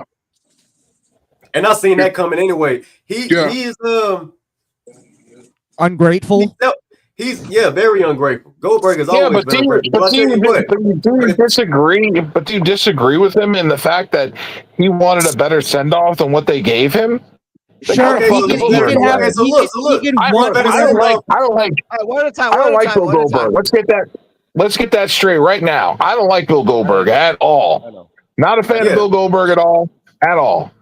But the man has a point. He kind of got slighted and got fucked over in the end. No, not at all. Not at all. What do you mean? What do you mean he got fucked over? Alex, go ahead. I They enjoyed the gave match. him a fucking They gave him a fucking his finishing match on a Saturday night's main event. Hold on, Joe. That's like Let me ask you this. giving him a send off on a SmackDown. Joe, let me ask you this. Chris, go. Let me ask But you what? So why would he agree to it then? Hold up a second. Terrell, give me a second. Krishan, go. Okay. Let me ask you this. You're WWE, Joe, right? A wrestler comes to you and goes, "Hey, listen, I know I haven't been relevant in 20 years, but I want to have my send off and I want it to be this amazing thing." And they go, "Listen, we'll give you a send off, but you know, it is what it is." Like the fact that they gave him a send off and the fact that Goldberg wasn't really that fucking impactful in the long run. And maybe maybe people disagree with me on this, but I don't think Goldberg was really that like impactful. And the fact that WWE even just gave it to him is honor enough. I don't know what else he wanted from that. Like, did he want like a Ric Flair send off? He doesn't deserve that. Did he want an HBK send off or an Undertaker send off? He doesn't deserve that. He got what he. Most wrestlers don't even get that. There's more to talk about those two guys. Okay, now you should be grateful.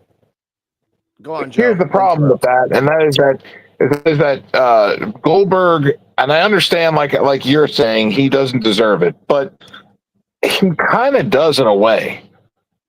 I mean, the guy did have a big movement through the 90s into the early 2000s, so about 2004.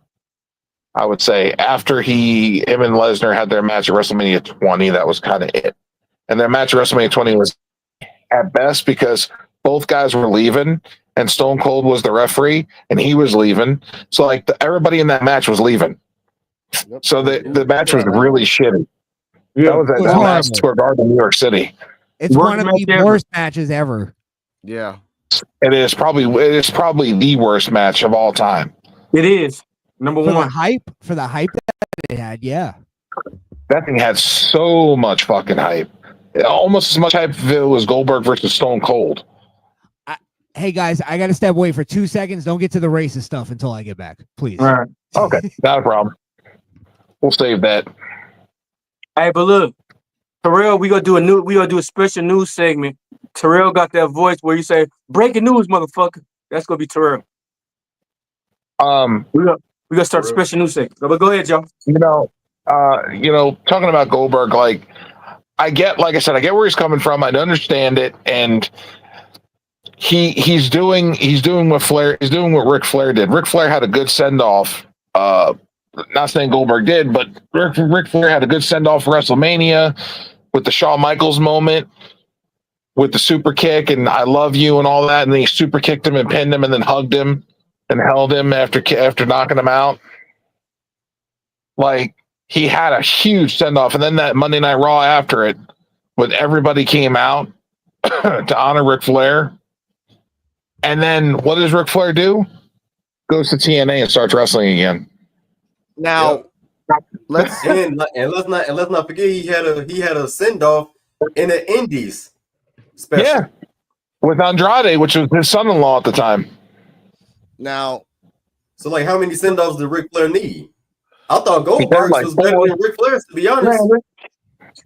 Here's the thing, though. I want to say, Bret Hart said a tweet saying that he shouldn't even got a send off 30 seconds. They should have just like cut him off the second he got it into to the stage. So shout out to Bret Hart. He's being nasty as fuck as ever. We know why. We know why. But they cut off his promo he was doing because they were on live TV, which is the reason why they should not have done it on live TV.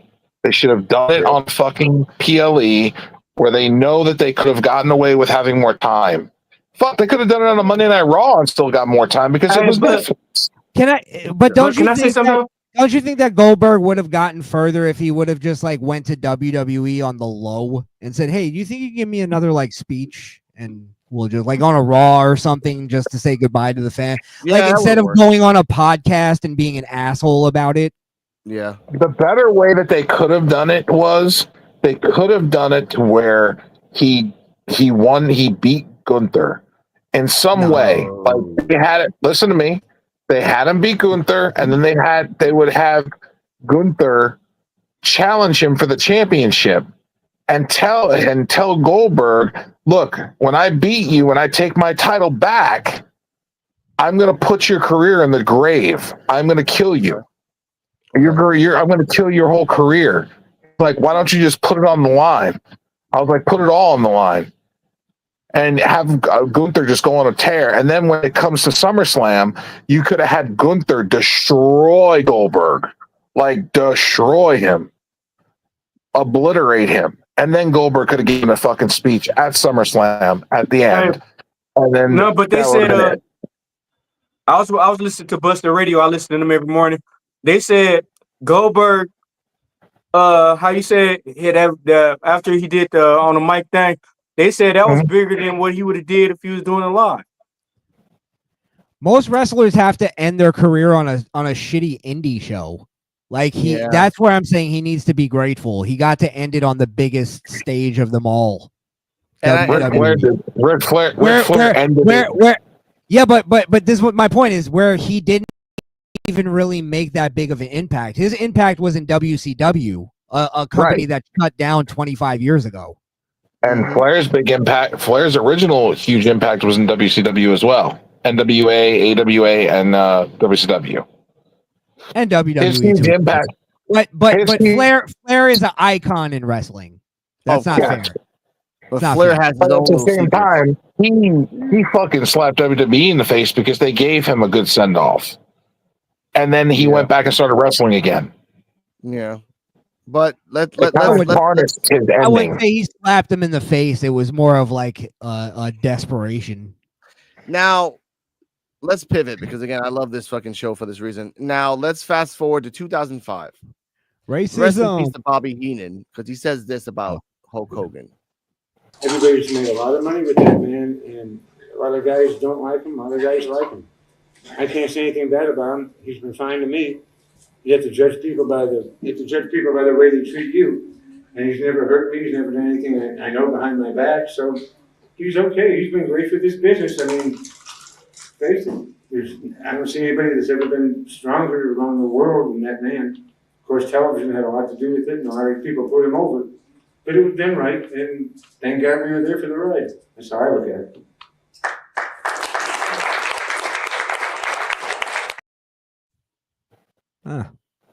The brain. 2005, by the way. Bobby Hogan. Yeah. Bobby. By the way, shout out to rest in peace to Roddy Hogan and the person that made the song American Hero. They all died on the same week of Hulk Hogan's death. Like, this is just Malcolm and Ozzy. Like Rick Derringer, and he died actually on May 25th. Okay, well, shout out to Rick Derringer. Rest in peace to you. Now, I want to bring that's this up. That's the one who made Real American by who sung Hulk Hogan's theme song. That was this year he died? Yes. Yeah. Yes. Oh, wow. Interesting. And Roddy Hogan, too, the super Roddy fan. Hogan was the #1 Hulk Hogan super fan, and he died a couple days before Hogan did. Yeah. And Horace Hogan's career died in 99. Horace Hogan's career died in WCW. So did y'all hear the story about? Teddy Long was telling a story about Ric Flair.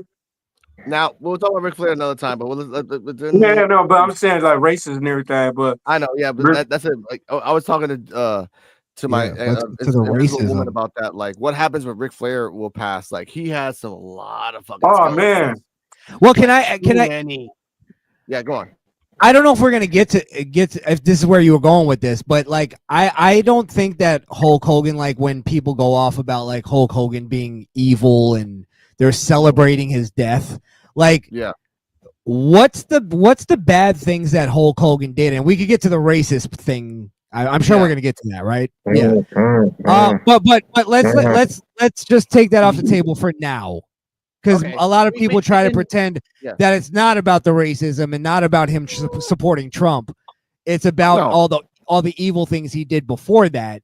What are the evil things? Because anytime I hear people talk, it's like really just like wrestlers politicking. It's him maybe lying about a few things that aren't that detrimental. It's Okay. Hulk Hogan selling as a wrestler and as a promoter more than him being a piece of shit. To where we need to celebrate his death like he's Hitler, is what I'm saying. Now, I'm not gonna do that, like celebrate his death like it's Hitler. I will talk about, and I'm not even, and we talked about this with Joe. I'm not even being political about what he picked. I'm not going on that. I'm going on the history of that. What I've known about Hulk Hogan. I'll start first.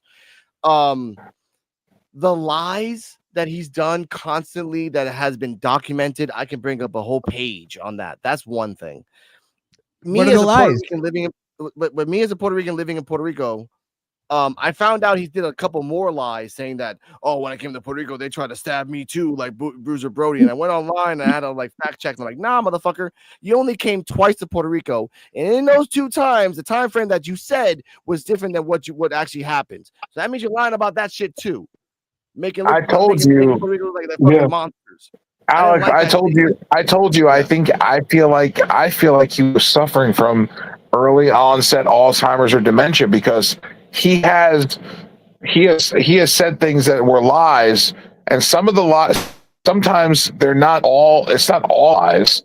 Sometimes it's like the timeline is like different, but it happened, but it didn't happen. Sometimes, this like the lies aren't that. Like they're more just like him selling. The way I see it is like Hulk Hogan treated the world like they were his grandchildren, and he was just telling tall tales to make himself look cool. Yeah, like my grandfather used to tell me so many lies. Yeah, that made him look cool, and I was like, okay, I get it. He's just entertaining his grandkids. Yeah. Like, oh, I used to play for Metallica. And people are going, oh, yeah, let's celebrate his death for that. It's like the lies that I hear aren't that like horrible where it's like this guy was completely evil. Yeah. So like that's why I think, Alex, if you can go through the list of lies, I think that would be interesting because we can know what we're talking about here. So when your grandparents or parents ask you, when they tell you this is going to hurt me more than it's going to hurt you, that was a lie. I'll look that up right now. Give me a second. Yeah. We'll know but the most important thing I wanted my to say. My grandfather told me that he almost shot Joe Pesci because he lived in New York, and I thought it was the coolest story ever. I don't believe it now as an adult. See, you know, everybody lies. Like I said, like Hogan, he said that he faced Brock Lesnar after he's running UFC. Technically, he did not, but he did face Brock Lesnar at one point, but it wasn't after his UFC, but he did face Brock Lesnar. So technically, it's not completely a lie. Yeah, I mean, like people defend Lil Wayne, and Lil Wayne lies all the time. Yeah, and I believe he suffered from dementia too. I believe he got early stages of dementia. Well, because I work in mental health, I've seen it before. That's because Lil Wayne stepped on too many scissors. That's Lil Wayne's problem. People are treating Hulk Hogan as if he was a corrupted politician. You know what I mean? It's like, no, he was a wrestler who lived in a fake world that you sold everything, and that's what you did. You made like I body slammed Andre the Giant. He was 800 pounds at the time. All right, we know you're lying. You know you're lying. Andre the Giant was but anyway. But okay, go on, Joe. I have to list. Here's the thing, Krishan, and you know this as well as I do. Just like I said earlier, it's politicized. Yes. The motherfuckers who are coming out and fucking spitting, spewing all this fucking hatred towards Hogan are usually 99% leftist, liberal Democrats. Look at it. Look at the fucking fact. Because they're the same ones that are saying, "Hey, you got the wrong you got the wrong MAGA. That's not the one we wanted to die." Yep. Like, absolutely, like that. Then those same people will defend Kamala Harris, and Kamala Harris has single-handedly destroyed single black mothers because they had sickly kids out of school, and it's on paper, it's in document, it's in court documents that this lady has had single mothers in the ghettos arrested because their kids were gangbangers when in reality their kids was in a freaking hospital dying for their life. Where Kamala Harris, leukemia. Not to finish that. All her career as a politician, what did she say she was? An Indian woman. Now all of a sudden she was running for president. Oh, she black now. She's black. Oh, Yeah, so you you heard are your dad yeah, now, huh? collard greens in the tub. And you heard what Hey, Judge Joe Brown's Come on, called her, man. right? You remember the what only Judge Joe thing Brown is called her? a trick. No, She he was called her holy. What? Kamala. Oh yeah, Kamala. no, he called her Kamala. Yeah, that's what I said. Kamala. I said that. Kamala. Yeah. And Hey, here's the thing. hey, Here's the speaking thing, of though. Kamala, Here's how another you? problem too. Look at you talking about Kamala Harris. That's one person. What about Barack Obama? That's being fucking tried for treason against the United States of America. Yeah. For Looking at spying on life in Trump. prison. Life in prison. Lie, lie. And here's the thing, Joe. You're not even like being hyperbolic or like that's like serious charges. Yeah. Yes. He got caught spying and lying about the Trump campaign, spying on. Yep. And let's not forget. And let's not forget, he was on the boat with George Clooney going to Epstein Island. Yep. Now, can we go But back? don't to nobody Hogan? want to talk about that, though. Don't nobody want to Yeah. talk about that with Obama. Can we get into But- racism of No, Hulk we're Hogan? talking about Hogan here. Let's Racism? get back to Hogan. Mr. Krishan asked about the list of lies. So here we fucking go. Shout out to the Sportster. We have about 5 here. And I will most notable- justify every single lie. Go ahead. Of course. This is kind of inconclusive. Hulk Hogan rejected dinner from invitations from Madonna and Cher. Neither Madonna nor Cher has confirmed or denied these claims. So that's up in the air about that. Nor denied. Nor denied. I will say that that's true. And let's just say this: yeah. they're in the '80s. Madonna, Cher, and Hulk Hogan were widely as popular as each other in the '80s. Yeah. Absolutely. Cocaine So was too. seeing them go to dinner, I don't see where that would be unplausible. And to Okay, see that's Hulk one. Hogan rejecting them for dinner, standing them up. I could see that. He had to loved go his play wife at the time. He was Alabama. married to her for 26 years. Yeah, and Elizabeth. He was in 2 strong relationships. Damn. Yeah, Go ahead. he was double dipping. All right, we're also, by the way, we're trying to find the lie that justifies celebrating his death. No, and again. So far, I'm just, I I'm just Go saying ahead. things as it is right here. Vince McMahon asked him to return to WWE after his TNA run. He says that supposedly after 2013, he got a call from Vince and Triple H wanted him back, and this also tracks back because Hogan did return in 2014. Here's the confusing part, though. I believe Hogan it. then started talking about his late 2000 runs with the WWE when he said McMahon wanted him to wrestle The Rock as for WrestleMania as a heel. Not so much of a lie here, but it's still a bit weird that Hogan would mix these 2 runs up when they happen a decade apart from each other. Wait, so And- we crucifying a man for lying? for No. overhyping. We a little bit. celebrating a man's death Hey. for lying. This Hey, is hold like- on a minute. Has anybody in this panel not lied? Oh, I Man, lied. come on, man. Everybody done lied Hold before. on. Whoa, Hold on. The potato Who- salad was who- forgery. Hey, you remember Mary Magdalene writing the Bible? Yeah. You remember Mary Magdalene? I know, Terrell. I know you know the Bible. Yeah. All right. Why you Yeah. ask me? He without sin cast the first stone. And Yes. Black Twitter Exactly. threw that shit out like a motherfucker. Who also eventually became Jesus' wife. Exactly. Well, no, there They was Joseph. They There judged was that man for Joseph's marrying. wife, They Jesus' Yeah. mother. Yes. Going to wait. Christianity, Hold I up, love Mary, it. Mary We're Magdalene.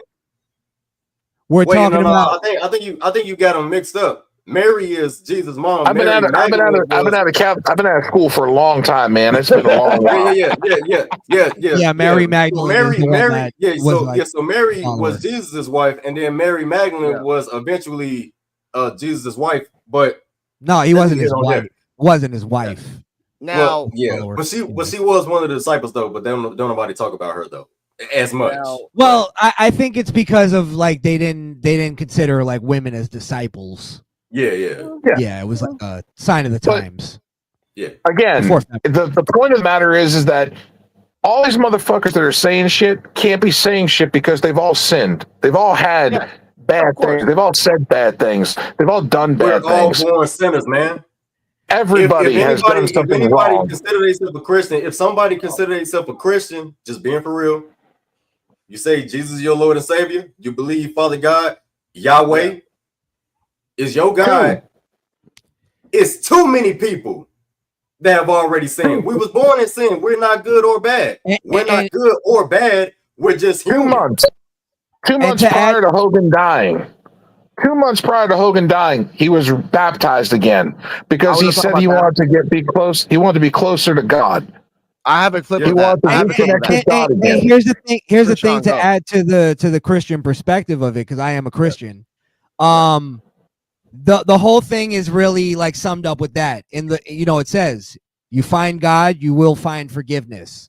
The people that can't forgive Hulk Hogan for saying the N-word on tape one time in private are the people that really don't have God in their life. And you said it, Joe. It's really leftist liberals that are the ones that are celebrating his death. It's because they can't forgive him. No, man, it's not even that. It's a lot of black people, even in my community, that hates Hulk Hogan.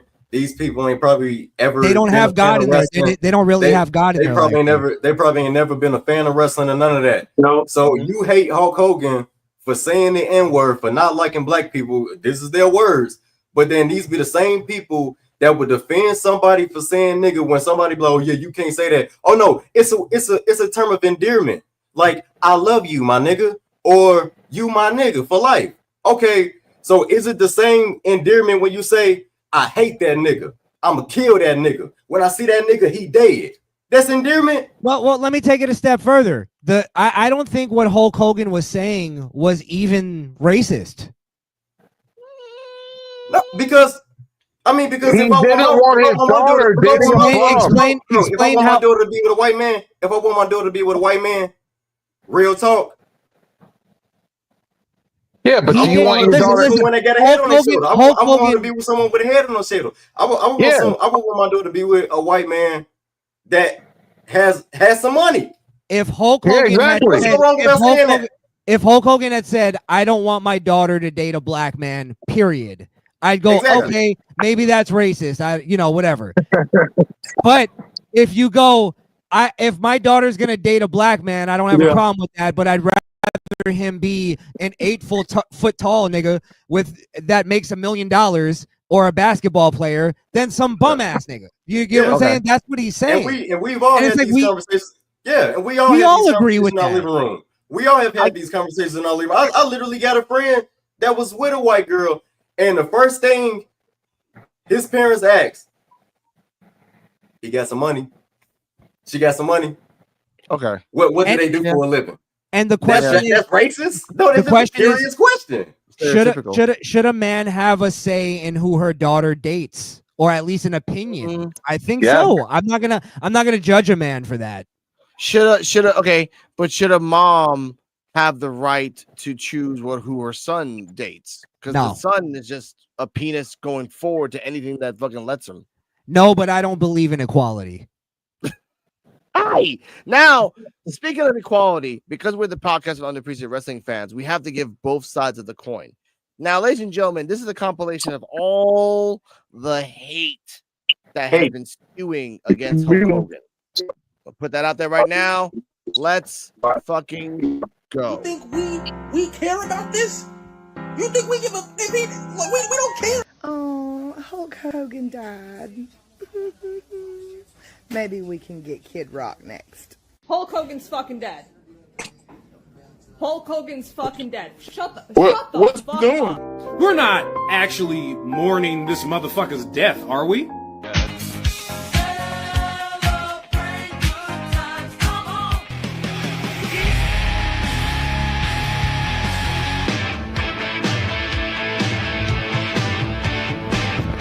Bye! Goodbye!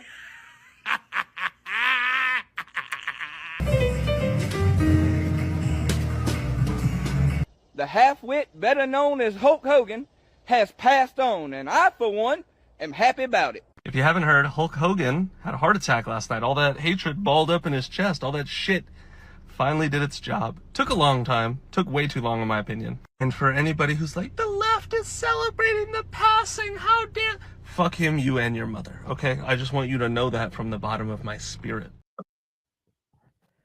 You notice how you could tell that they're all leftists. Hold on, Chris. All lefties.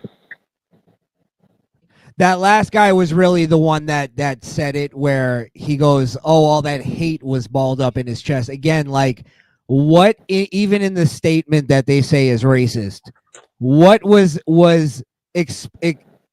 expressing hatred? I don't find any kind of hatred other than from maybe the dude that her that his daughter was dating, because he was a fucking bum. He was like some dude that was like trying to get his career started. He and was an using drugs. aspiring rapper that had no job and no prospects. Right, and was trying to fucking milk off of the Hogan empire, and he was peeping it. And I have no problem with that, and I don't see any hatred in that for like the entire race. I don't. And Alex, yes, it's ridiculous. I mean, hey, look at it this way, Don. Look at it this way, Don. I'm a stack on top of that. What? Sky Jackson, famous actor, is literally a single mother because she decided to be with a dude that wanted to be a thug. Exactly. I bet you her family probably wanted better for her. Her family probably wanted better for her. Can guarantee that. But here's the thing. Freaking famous actor that decided to be with a street nigga. You made that video. You made that video there, Alex. And if you notice a trend in that video, majority of those people that made those glad Hogan's dead things, first off, you could tell that they're all from the left. Yes. That's first. Okay. You could tell just by how they look, how they talk, their mannerisms, left. Then on top of that, majority of them are white people. Okay. I'm not. What the fuck did they have anything to do with saying what the being upset about a racial term? They're offended for people. They're not offended themselves. It's secondhand offense. Yeah. And I want to say this right now.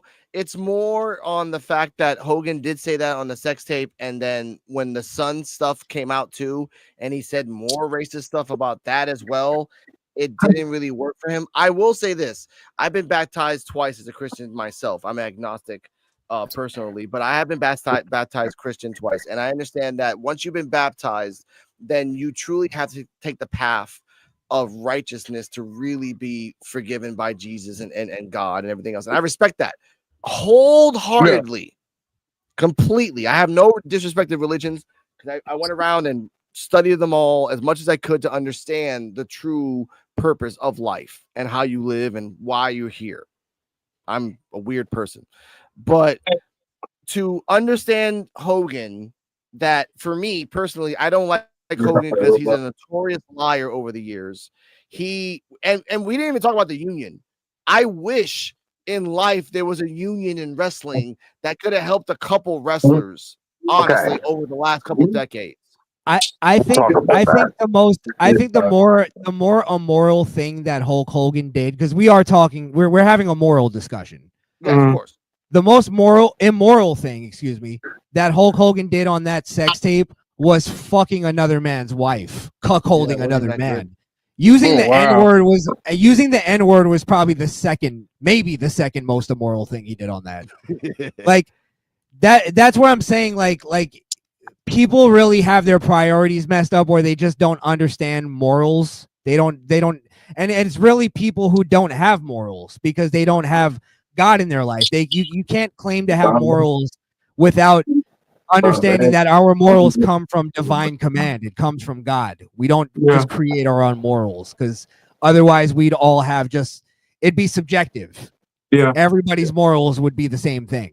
And he has the final say so. Like to judge anybody, period, is a bad thing anyway. I mean, it's distasteful. Did y'all hear there is righteous judgment, but I get what you're saying. Like if it's not righteous, like you're judging like again, celebrating somebody's death for saying something that you didn't like. That's ridiculous. And we also got to keep in mind that we do not know this man personally. We do not know this man personally. Right. We do not know this man personally. Yeah. We do not know Terry Blair. No. We do not know Terry Blair personally. We don't know Terry Blair. It's people out there that's real deal dealing with some shit and see social media It's a mask for people. But then again, you celebrated his death for quote unquote being racist, but then you sit up here and hug your uncle that molested you when you were 7. Yeah. What about though, bro? Oh, go ahead, Kane. Now, hey, check me out. Now, I done heard 2 issues with Hogan. Now, the interview when they first said he was racist because he said the N-word, bruh, it wasn't as bad as people thought it was because I actually heard the fucking interview. I heard it. I listened to it. It wasn't as bad. He was quoting something that someone else said to him. He was quoting it, and it wasn't as bad as folks thought it was. But then the second one, it got no holds barred. But I know for a fact, bro, he not as bad as people think he is, bro. Yeah, he really not as bad as people think he is. That guy right there, he quoted what they were saying, and if you would have heard the interview, I might still have the interview. It wasn't as bad as people thought it was, bro. Yeah, like for real. Let me ask this. Oh, go ahead, Kane. Sorry, I'm sorry. Okay. So it wasn't as bad as people thought it was. You know what I'm saying? Because he was quoting something that somebody else said, and the person that he was talking to was recording the whole conversation between them, and that's what blew it up to what the fuck it was. And it's private. Yeah, the person. Yeah, and then like I said, I actually heard the shit. It wasn't what it was. Now the other shit when he said something about when he said some shit about what his daughter and all that other shit. Now that's a different fucking ball game right there. But did y'all hear the comments? Ball game. Well, do you think that was racist? What he was saying? Me, I mean, I'm used to. I'm gonna tell you something. I'm in Mississippi, bro. Oh, I'm in Mississippi too. I'm in Mississippi. Mississippi. Columbus. I'm in Mississippi. So let me tell you something about Mississippi, bro.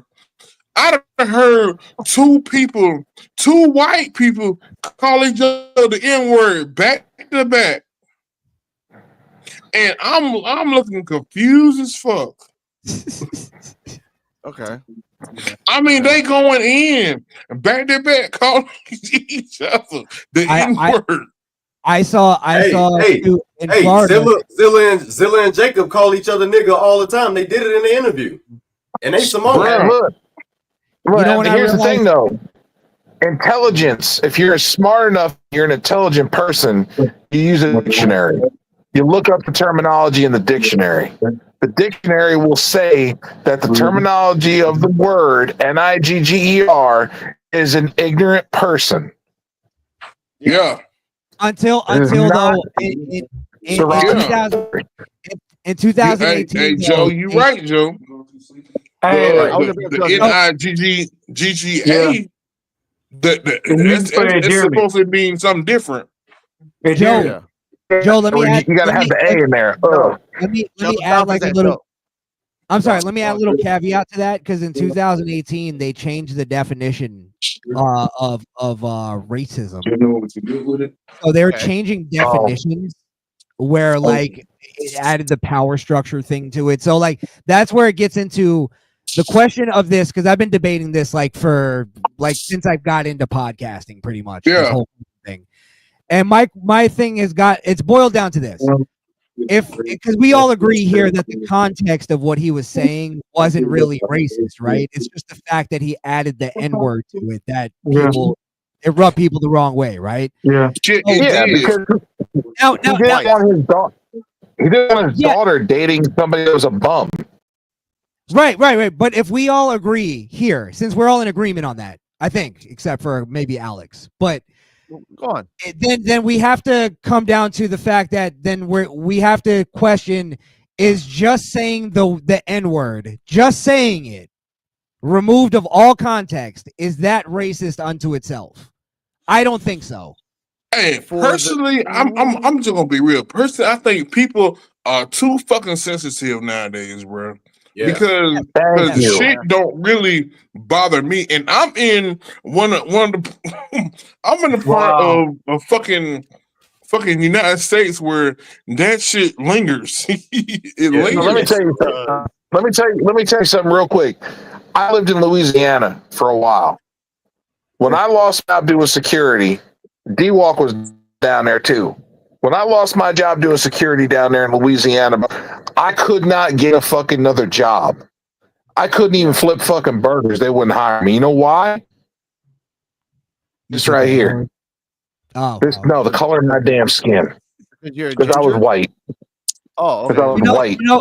I tend to find that black people. It was bad, bro. Because I was born in New York and I grew up in the South in Florida, and I tend to find that black people in the South aren't as sensitive to that word as they are in the North and the West Coast. Yeah, it's like I don't know what it is. Maybe it's just part of the culture or what, but I find that like I've seen a lot of white people growing up in the hood saying the N-word and it not being a problem. Like people will some black people will look at it and go, wait a minute. And then they'll go, no. Another black person will go, no, he grew up around here. It's all good. Yeah, like, you have you're right now. You're right, but be honest though, it's because that particular person that grew up in the hood. Yeah, he didn't grew up in the hood like from a young age. Yeah, I was just gonna say that. When I was growing up in Chicago, we wasn't told, hey, don't hang out with them because they white. Don't hang out with them because they Mexican. No, we went off of actions. Hey, don't hang out with him. He a gangbanger. Don't hang out with him. Hey, he sell drugs. You can't be with them. Hey, they be bullying. Hey, little Michael be bullying people in school. I bet I catch you hanging out with him. Not because he was white. It's because he be bullying people in school. Yeah. But when I came down south, and you know what I'm saying, being in Mississippi is a little different. But I didn't really see how race, well, I didn't even say prejudice, how prejudiced things could be until we got this Chick-fil-A out here in Columbus. And a friend of mine who is an atheist tried to get a job there. They told him that he couldn't get the job because he atheist. That's yeah. Hey, for real. I'm gonna tell you something. You gotta be Christian. Not Catholic. Yeah, you have to be. Not Catholic. Hey, listen, let me you gotta be Christian to work at it. I'll say this though, I'm all about freedom, so I'm all in favor of, like, if you run a business, I'm all in favor of discrimination. Like, if you're black and you don't want white people to work for you, well, go ahead. If white people don't want black people, if you're a Christian and you don't want atheists to work for you, go ahead. Yeah, I'm gonna tell you something. I'm gonna say some real shit. I'm gonna tell you some real shit. Check me out. I'm gonna tell you some real shit. You be honest. If you in the South, you always need that one or two white guys. If you black, you need that one or two white guys, bro. That's everywhere though. You need that one or two, and guess what? They need you too. But that's the great thing about America, Kane, right? Is that like there are some businesses that I do think you need other cultures' perspectives. You just need it. If you decide, I think you should be free to decide whether or not you want that. And if you want to fail, go ahead and fucking fail. If the other person succeeds, because other people can give you a different perspective. So like you just need it, bro. I used to work at Baptist and go to Triangle. Yeah, but I don't think my a patient called me nigga. A patient straight up called me the hard R. Yeah, F you, man. All the black staff was like, "Hey, Terrell, I wouldn't take that. I wouldn't take that." Okay, but then you do this, but then the same thing happened to you, and you ain't trying to fight them, but you think I'm gonna fight them because they called me the N-word and lose my job? Guess what? The white nurse I was working with, she's like, Terrell. Look, I'm totally with you on what you're saying as far as like you may need that in specific businesses, right? What I'm saying though is I don't think anybody should be forced to do anything. I don't think the government should force anybody to hire black people if they don't want to hire black people, or hire white people, or hire Chinese people if they don't want to, or gay people or whatever. My point is that if your business needs that though, and you decide you're gonna go and do it without it, you're gonna fail, and that's your You choice. gonna fail, bro. Yeah. You Let gonna fail people do that, because though. it's some people out here that know how to do some shit, bro. And if you fail of being that way and not hiring this motherfucker, that this motherfucker gonna elevate you, that's your fucking problem, bro. Yeah. That's your problem, bro. I'm gonna tell you something. You know what I'm saying? I live somewhere every fucking where. You know what I'm saying? Now D-Wall, Alice, y'all know some of this shit. I'd have been somewhere fucking everywhere. But I Same. noticed where I live at, it's the difference between the North Mississippi and it's the difference between the South Mississippi. It's a fucking difference. Yeah. I lived in both of them. From New York City all the way down to Indiana, down to fucking Louisiana, over to New Mexico, and back to New York again. Now I'm in West Virginia. Hey, y'all hear what Mark Henry? It's the difference, bro. Did y'all hear what Mark Henry said about Hulk Hogan when he was DJing? What he saying? What he said? He started playing Hulk Hogan music, right? And he stopped it, and he said, in the words of Iron Sheik, "Fuck you, Hulk Hogan," and got to playing Hulk Hogan music again. Yeah, you gotta understand. Hulk Hogan was still alive though when that happened. You gotta understand. Most people nowadays, like, they do everything for clout, or for internet fame or whatever, That's or what like it even virtue. And not only that, signaling. Yeah, right? like most people like celebrity is playing a role. Celebrities got an agenda, but we ain't gonna. We got a couple. You don't want to go down that rabbit hole. Yeah, celebrities are part of an agenda. At the end of the day, all their hatred for Hulk Hogan is just fake. It's all performative. Yeah. They're just trying to show. Yes. The industry, I'm telling you though, bro. The industry is a stage. Yeah. The industry That's is all a it stage. is. It's all Exactly. That's all it is. The White House, all of it. I'll tell you, you bring up Hulk Hogan in real life outside of the internet, most people go, "Oh man, I love that guy. He was great." You know, I watched him when I was wrestling. Even if they're gonna fake their way through the conversation, they're faking their way. And a lot of them do that now. Yeah, sure. Here's the problem, though. That's because of this. Because in real life, people know that celebrating a person's death is shameful, and it's disgraceful, and they're not gonna do it in real life. They'll do it on the internet. Because it's not reality. It's where I get my fame and I get my little 2 seconds of feeling that endorphin or whatever. But in real life, all those people that showed a video celebrating Hulk Hogan did not do that in real life. They're not doing that every day. Social media is a social experiment. Left-wing liberal city. Here's what they're trying to do. The reason why they invented social media is because they wanted to trickle into real life. The way people act on social media is the same way they want us to operate in real life. Right. Yeah. And you see it seep in every now and then. It does. You see that, yes. I was taking my niece and nephews to the eye clinic yesterday. What was they doing the whole time? On their phone. I'm like, boy, you finna walk into that door, your ass on that damn phone.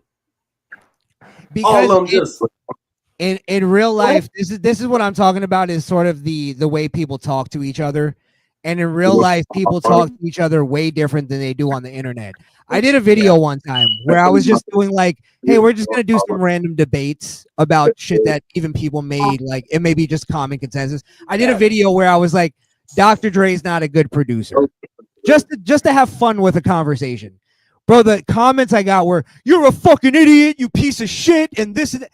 And I'm like, bro, the reason why I realized in that video, the reason why people don't talk like that on the internet, they only talk like that on the internet and not real life, is because in real life, you'll get punched in the fucking mouth if you talk like that.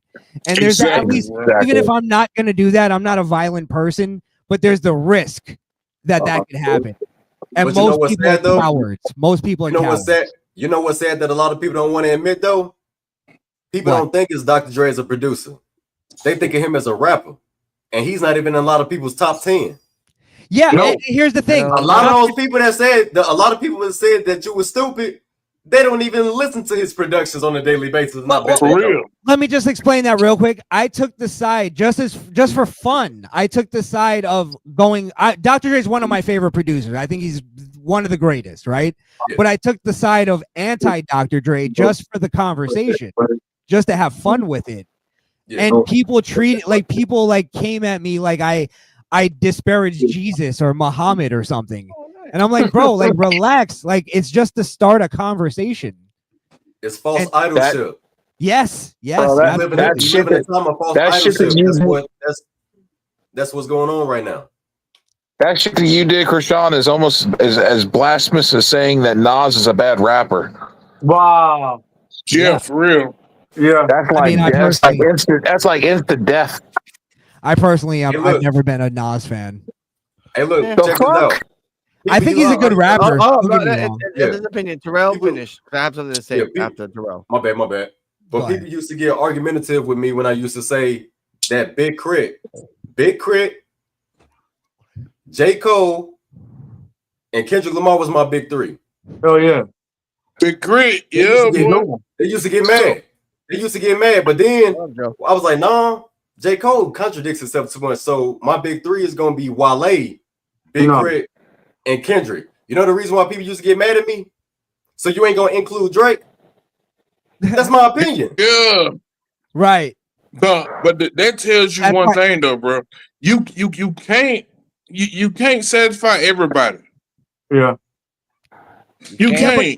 Kane, the difference was that like back in the day, I remember people like doing top 10 lists was just like a fun conversational starter. Now it's poison. Now it's like you're gonna go to war with people. Kane. Yeah, you remember when we used to do that shit on TikTok?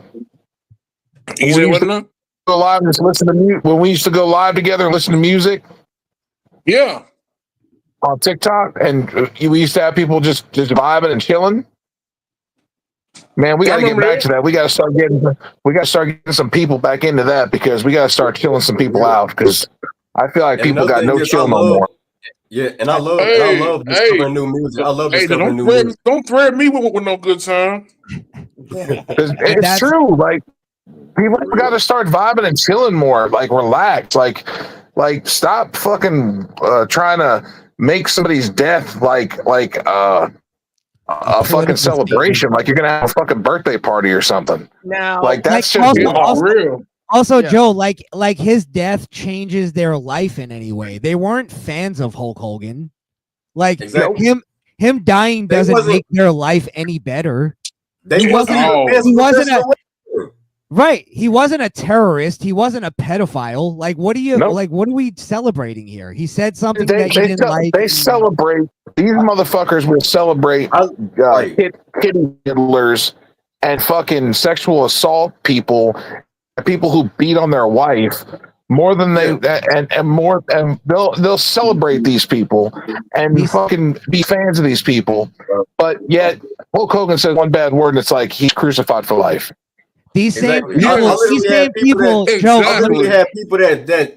have people that tease me for loving wrestling as a kid and loving wrestling in high school and still love wrestling to this day that even chimed in on the fuck Hulk Hogan train, and it's like, you motherfuckers don't even watch professional wrestling.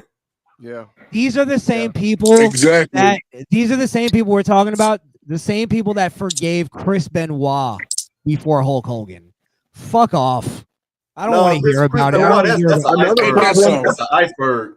I'm literally in a group about. Hey, to be honest, that shit, that opened up another fucking door. That's a bunch of nonsense. That's an iceberg. That's a bunch of nonsense. He killed his family. There's no evidence to anything else. Can I want to say something real quick. We could get into that one day, Terrell. Yeah. I'm down for that. Me too. Now, I can with a whole lot of facts. Me too. Me too. I know, Mr. Joe, Bubba the Love Sponge. Oh boy, came out with a couple of videos after Hogan's death. Let's hear one or two. He's really milking this. I think the Hogan people really made a mistake, if they just would have told the truth, it would have completely debunked me. I mean, it takes all my bullets away with regards to having a scoop on something that I know they're lying about. If they would have said, yeah, you know what? Hogan's not doing so good right now. He's having complications from a neck and back surgery. We're very concerned. Please pray for Hulk. None of that. It was always, you know, he's doing good. He's doing strong day by day. We're good. I mean, Jimmy Hart alluded to the fact that they were at karaoke on Monday. Well, I mean, do you think people were covering for him, or do you think that these people close to him were getting false information? I think that they were covering for him. I think that they were freaked out that I was so correct that they didn't know what to do. They got bad PR information. That, and along with Seth, remember when we watched Bischoff this past week and he was re-promoting on Fox and Friends that they just signed a deal with Fox Nation? Yes. And remember when I said, just look how tired and sad he looks? Yes. They knew. They've known for a long time that he wasn't going to. This guy makes me sick. I just can't even stand him. Okay, we got another but clip later. and Krishan, I know he doesn't. I know people. I don't like him. I get it. But here's the problem, though. He was right. Yeah, but again, it's not like he was right on exposing Hulk Hogan on some kind of corruption or some kind of scheme or something. It's like, yeah, Hulk Hogan probably didn't want people to know that he was getting close to his deathbed. It's like a lot of old school guys do that. They don't want people. Norm Macdonald didn't tell people he had cancer. You know what I mean? Like, he doesn't want people to know he was weak in that state. But this is a PR thing. Where no, but PR what's wrong with that? What's wrong? What's morally wrong about that? You know, I don't know if there's anything wrong with it. I mean, you want to die, and you just want to be left the fuck alone. But when you're an icon and a symbol like Hogan was, you would think that he would want to have the prayers. You would think that he would want to have and see all the love from the fans as he was leaving. You know what I mean? I think it's more proof maybe Hogan had a little bit of a change in his life and he didn't really care about that anymore. And maybe it was like more of like being like, I'm not gonna burden people with that. I'm gonna just live my life. If I die, I die.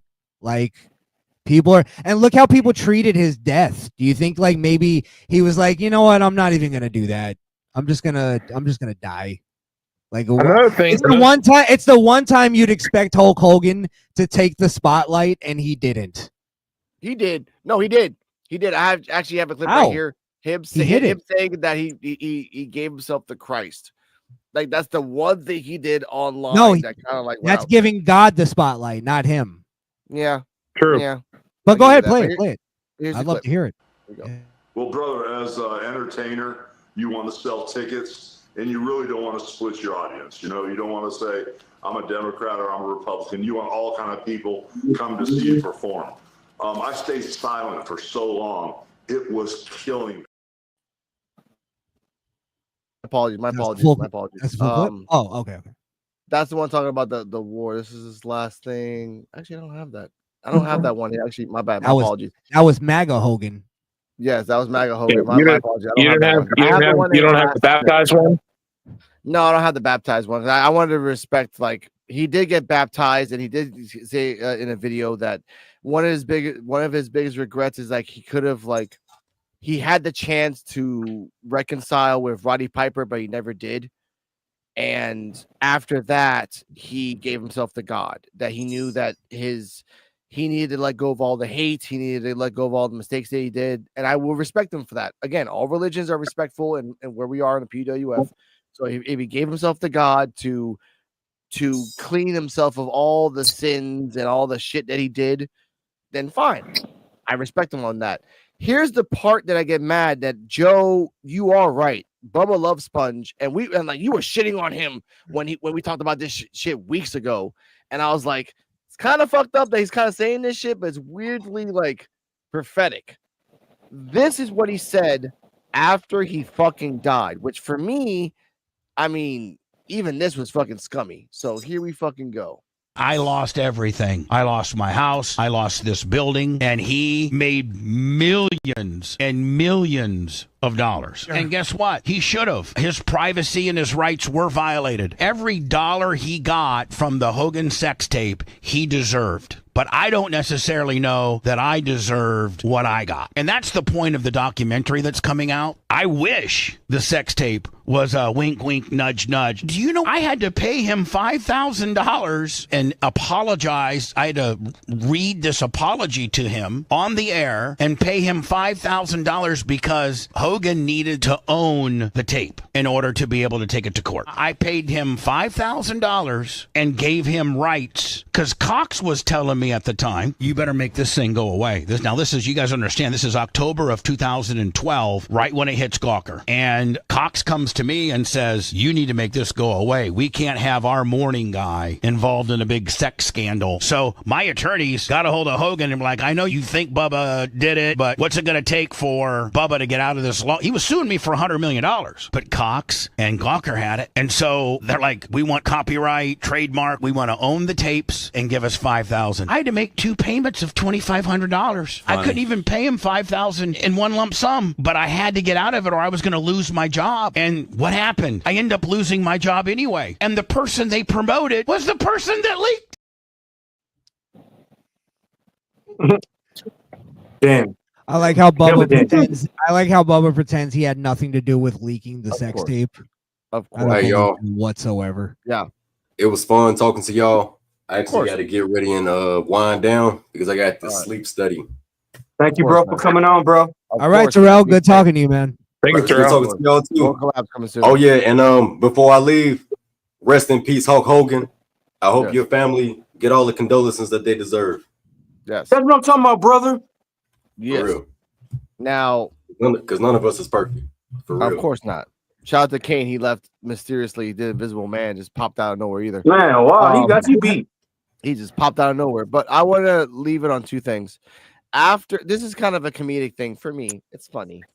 After the racist jokes and whatever the racist thing that he said, this popped out. So I want to put this out here real quick. Match so many superstars, but only one will win. Long odds for all competitors involved, but each and every one will fight to the finish. I guarantee it. He's been placed in the corner now.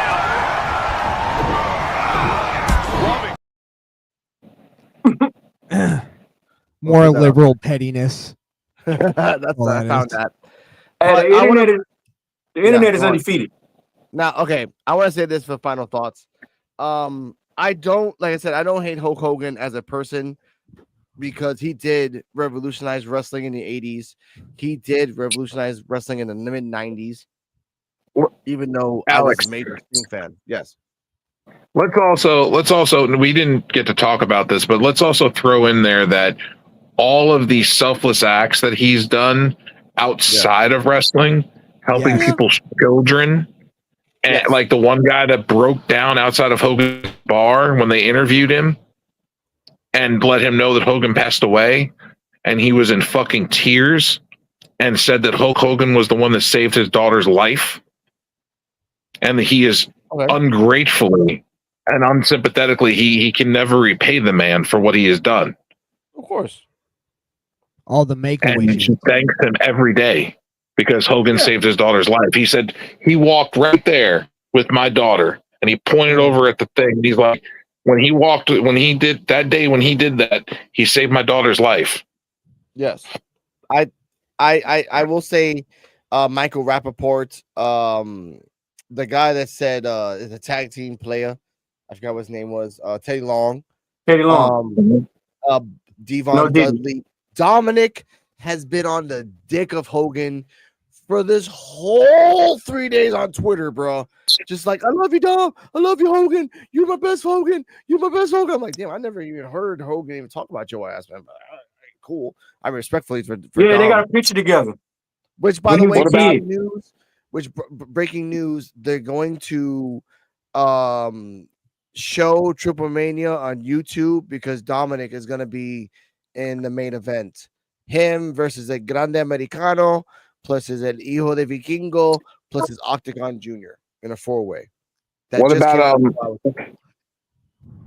about fuck, I was gonna say something and I fucking lost my train of damn thought. Hilo Dr. Wagner Jr. That ain't hard to do. The But I will goldfish, say they this. sometimes jump out of the bowl. Yes, but I will say this about Hogan. Condolences to his family. I want Linda Hogan. Well, Linda Hogan's kind of crazy. I want Brooke Hogan to like find your path, be happy. I mean, your dad was very old, and no matter how much money you have, it doesn't help with bad surgeries. And the fact that and the fact that Hogan, you had a lot of shit on your body done to you. So you were just it's like Flair. Flair is on death's door, like trying to like doing a Russian leg sweep on his ass every single time, and like we don't like it's kind of crazy. Like Flair should have been dead for like 10 years now, and he ain't dead yet. How the fuck do you survive 2 plane crashes? Yeah. Heart attack, numerous heart attacks. He has a pacemaker in him, had a match. Cancer. By the way, cancer. You did touch on something there. Hogan's family. Really, it's amazing that Brooke was the one that turned out to be the normal one. Yeah. Like she kind of just went on to have a normal life, and his wife and son are just complete messes. Yes. Yeah, Brooke always came off like a whore. I really thought she was gonna really fuck her life up. You thought she was gonna be the one. Yeah. Yeah, I thought she was gonna be like Britney Spears and like Miley Cyrus style shit. Yeah, with a little Lindsay Lohan in there. Yeah, definitely. And now she's married to a hockey player, and they have twins. I really saw a lot of cocaine in Brooke Hogan's in Brooke Hogan's future, but it didn't happen. I gotta give it to her. Maybe it did. I thought she was gonna be a stripper, to be honest. Yeah, sorry, Alex, I cut you off. No, it's quite right. I want to say this.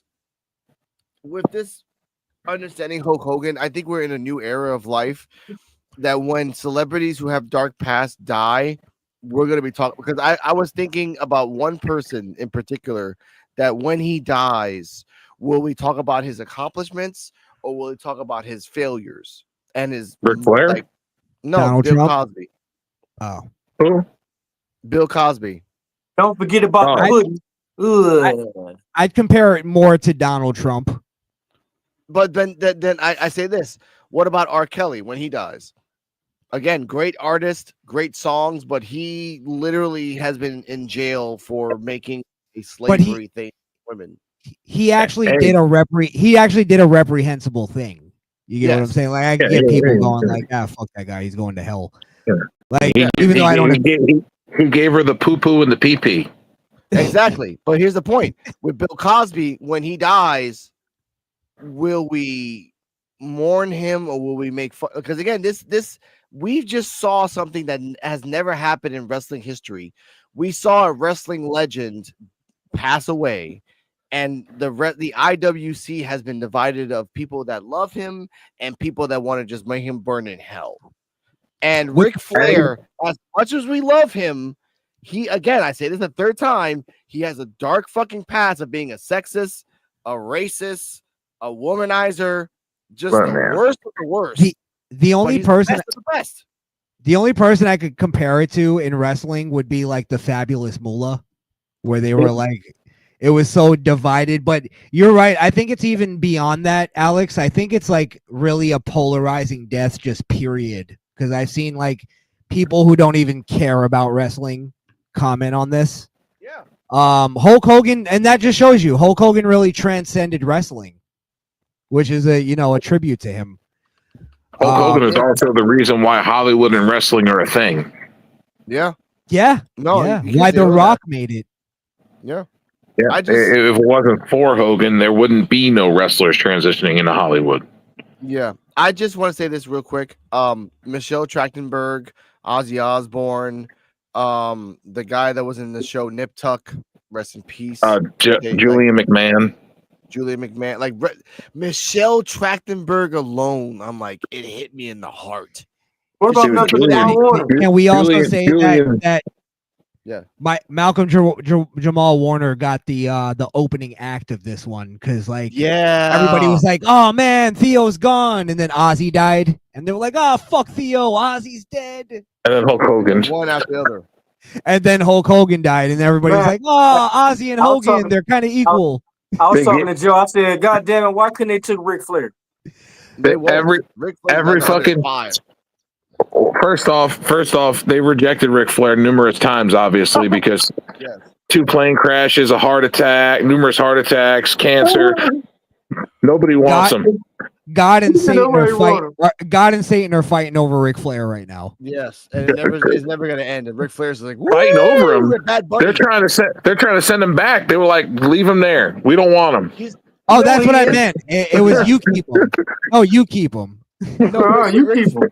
Ric Flair is the Lobo in the DC universe that like heaven and hell don't even want him. Like they just don't want his ass. Like we don't want you. Go somewhere else. They're gonna have to make a new dimension. They're gonna have to make like a new dimension just for him. And there's also a bit of a fear from both of them that he may take over. Yeah, exactly. Hey, you know what happened if you go in the mirror and say Ric Flair name 3 times? Hulk Hogan appears. Ric Flair gonna pop in the mirror. Woo! A baseball mitt appears. But Mr. Joe BNCO and then Krishan closing arguments on P.U.W.F Wrestling Talk, Hulk Hogan. I'll say this. When it comes to the racist statement of Hulk Hogan, I think context matters.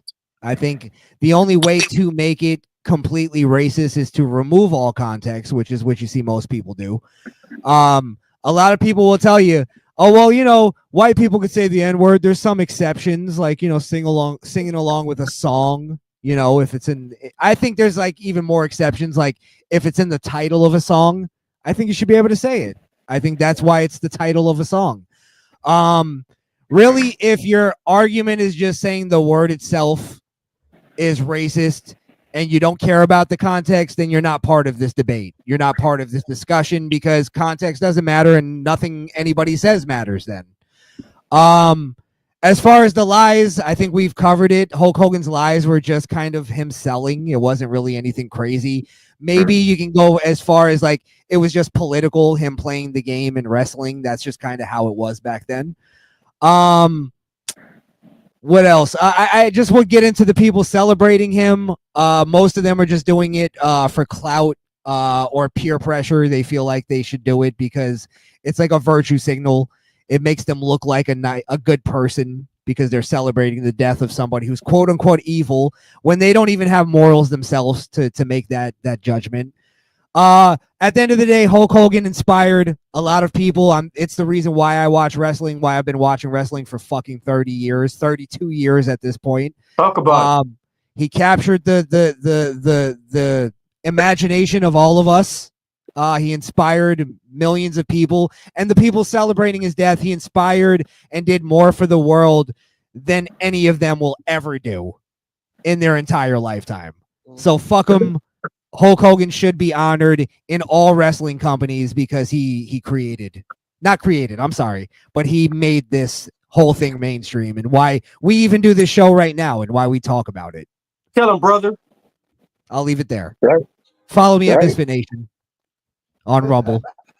The Misfit Nation. Came back. And thank you guys for having me on. Much love. Man, anytime, bro. I love you guys. Your family. Anytime, big anxiety attack for this shit, dude. Don't be no stranger either, bro. Yeah, one of the few places I feel free to speak. Yeah. So I thank you guys. You're always here. Always for that. Yeah. Everybody have I feel free to speak. Yes. Like, Saturdays on the P.U.W.F is meant to be like just free talking about life and wrestling and without any judgments because Wednesdays is drunken talk with D-Walk. Thursdays is about Evolve. Everything else is just crazy talk. Joe, final thoughts.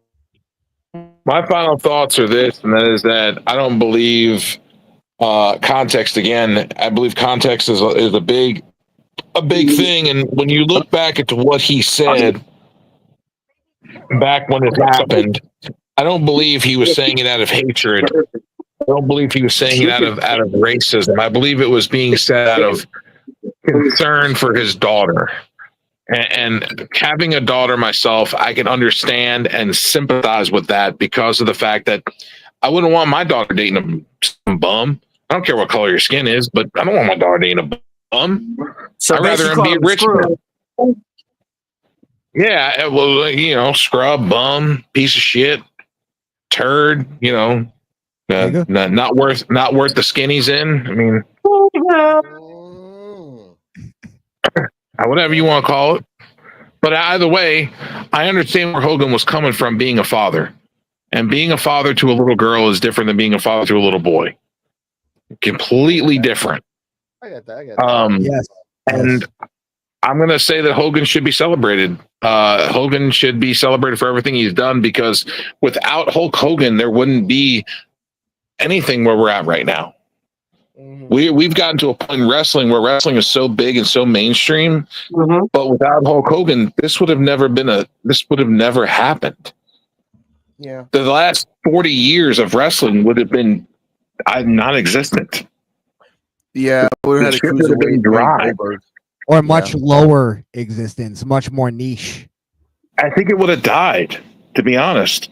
I don't think it would have had legs to stand, because if the WWF, let's put it this way. Let's say it's 1984. Okay. No Hulk Hogan. Do you really think they're going to make it with the guys they had? No. And then we wouldn't have had the NWO. We wouldn't have had DX. We wouldn't have had none of that. All these guys were inspired by Hulk Hogan. Yes. Hogan inspired fucking thousands of wrestlers. Tell him again. If it wasn't for Hulk Hogan, you wouldn't have your favorite wrestler. There wouldn't be a Randy Orton. There wouldn't be a Triple H. There wouldn't be a Shawn Michaels. There wouldn't be a John Cena. There wouldn't be none of these guys. No CM Punk. None of these guys would be a thing. Tony Khan wouldn't have a wrestling company right now called AEW, if you're an AEW fan. If you're a fan of WCW, that wouldn't have been a thing either, because, well, if territories are still a thing, then that would have never happened. You would have never had an Extreme Championship Wrestling.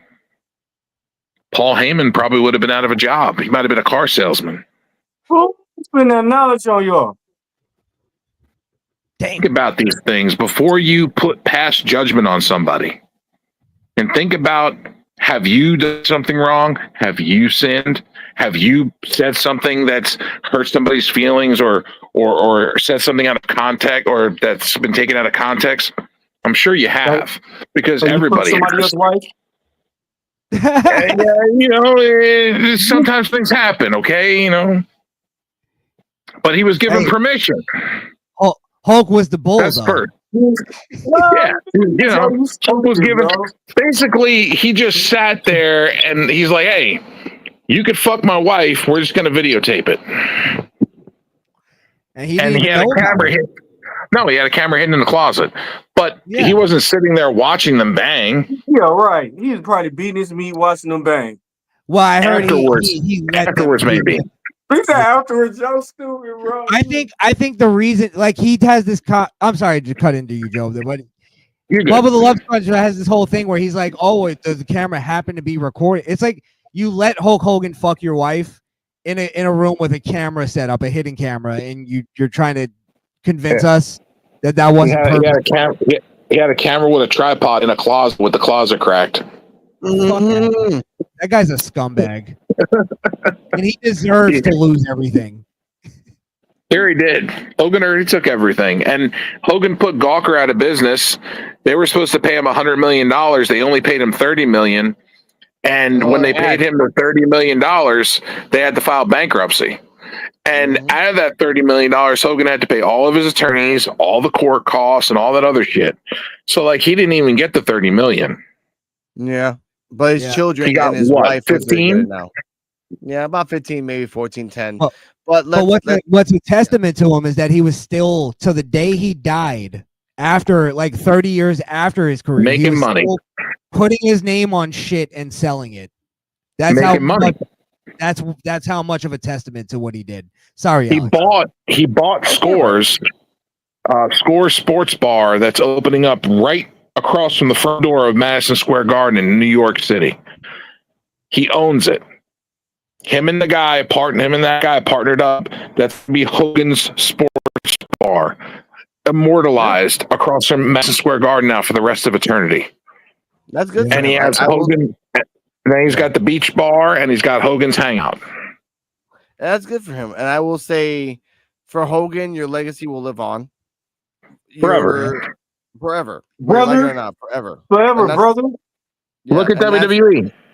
Yeah, and the point I want to say is that for the future generations, just learn to shut your fucking mouth. Don't say racist things, and maybe Not you'll only go that. far. Not only that. More than that. There's more than that. Stop being so fucking sensitive. Thank you, Joe. Stop being so fucking sensitive. Stop with the fucking, oh, he said a mean word. Boo hoo. Shut the fuck up. People say things. Would you okay, I'm going to say a bad word to you, and then I'm going to punch you in the fucking face and break your nose. Which one's going to hurt worse? You tell me. Which one hurts worse, people?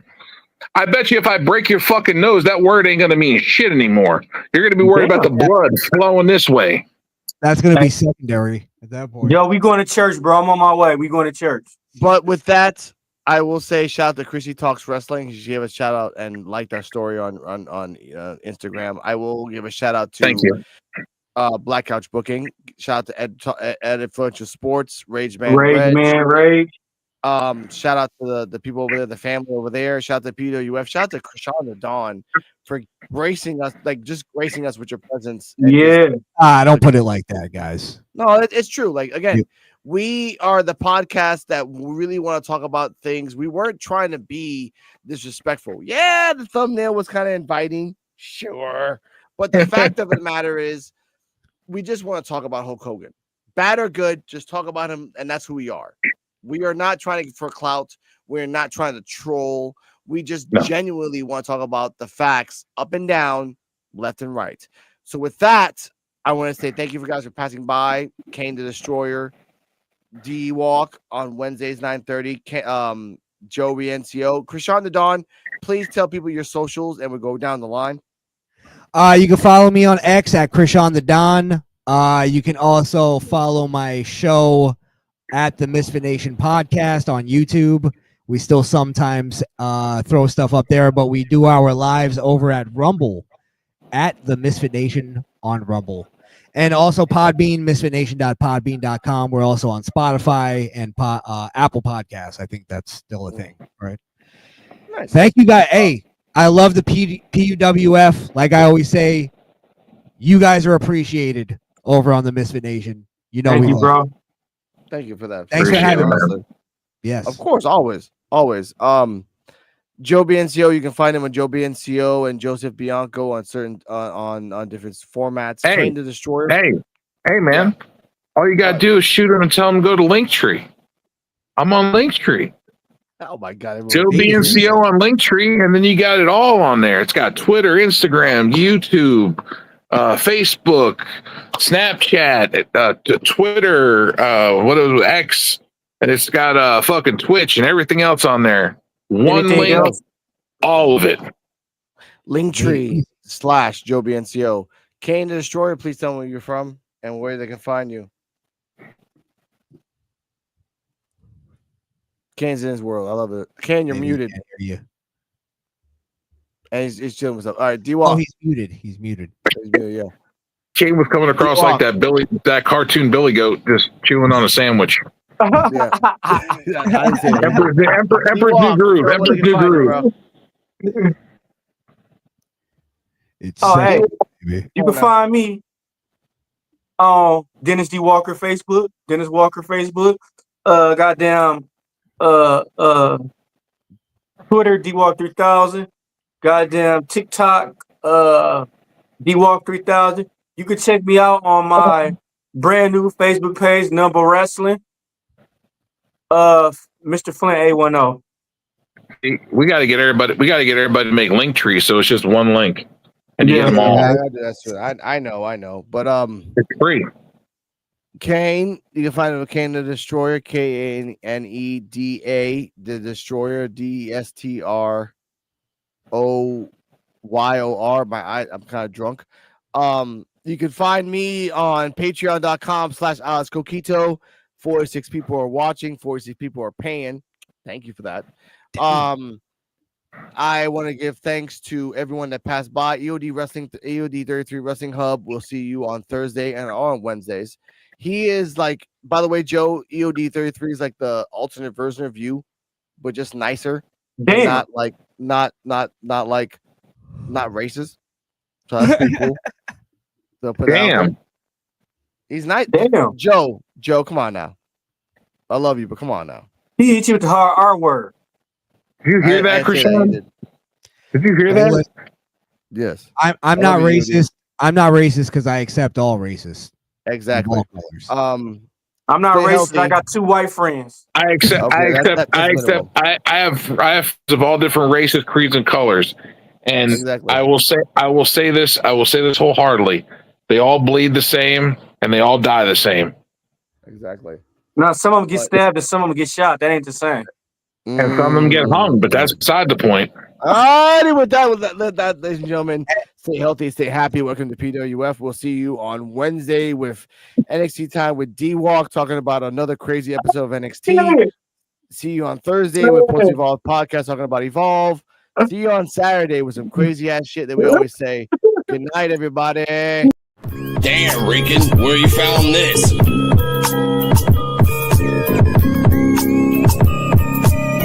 P.U.W.F. exclusive. This is the podcast for underappreciated wrestling fans. If you don't like it, suck our D-Walk, Joe BNCO, and the Invisible Man.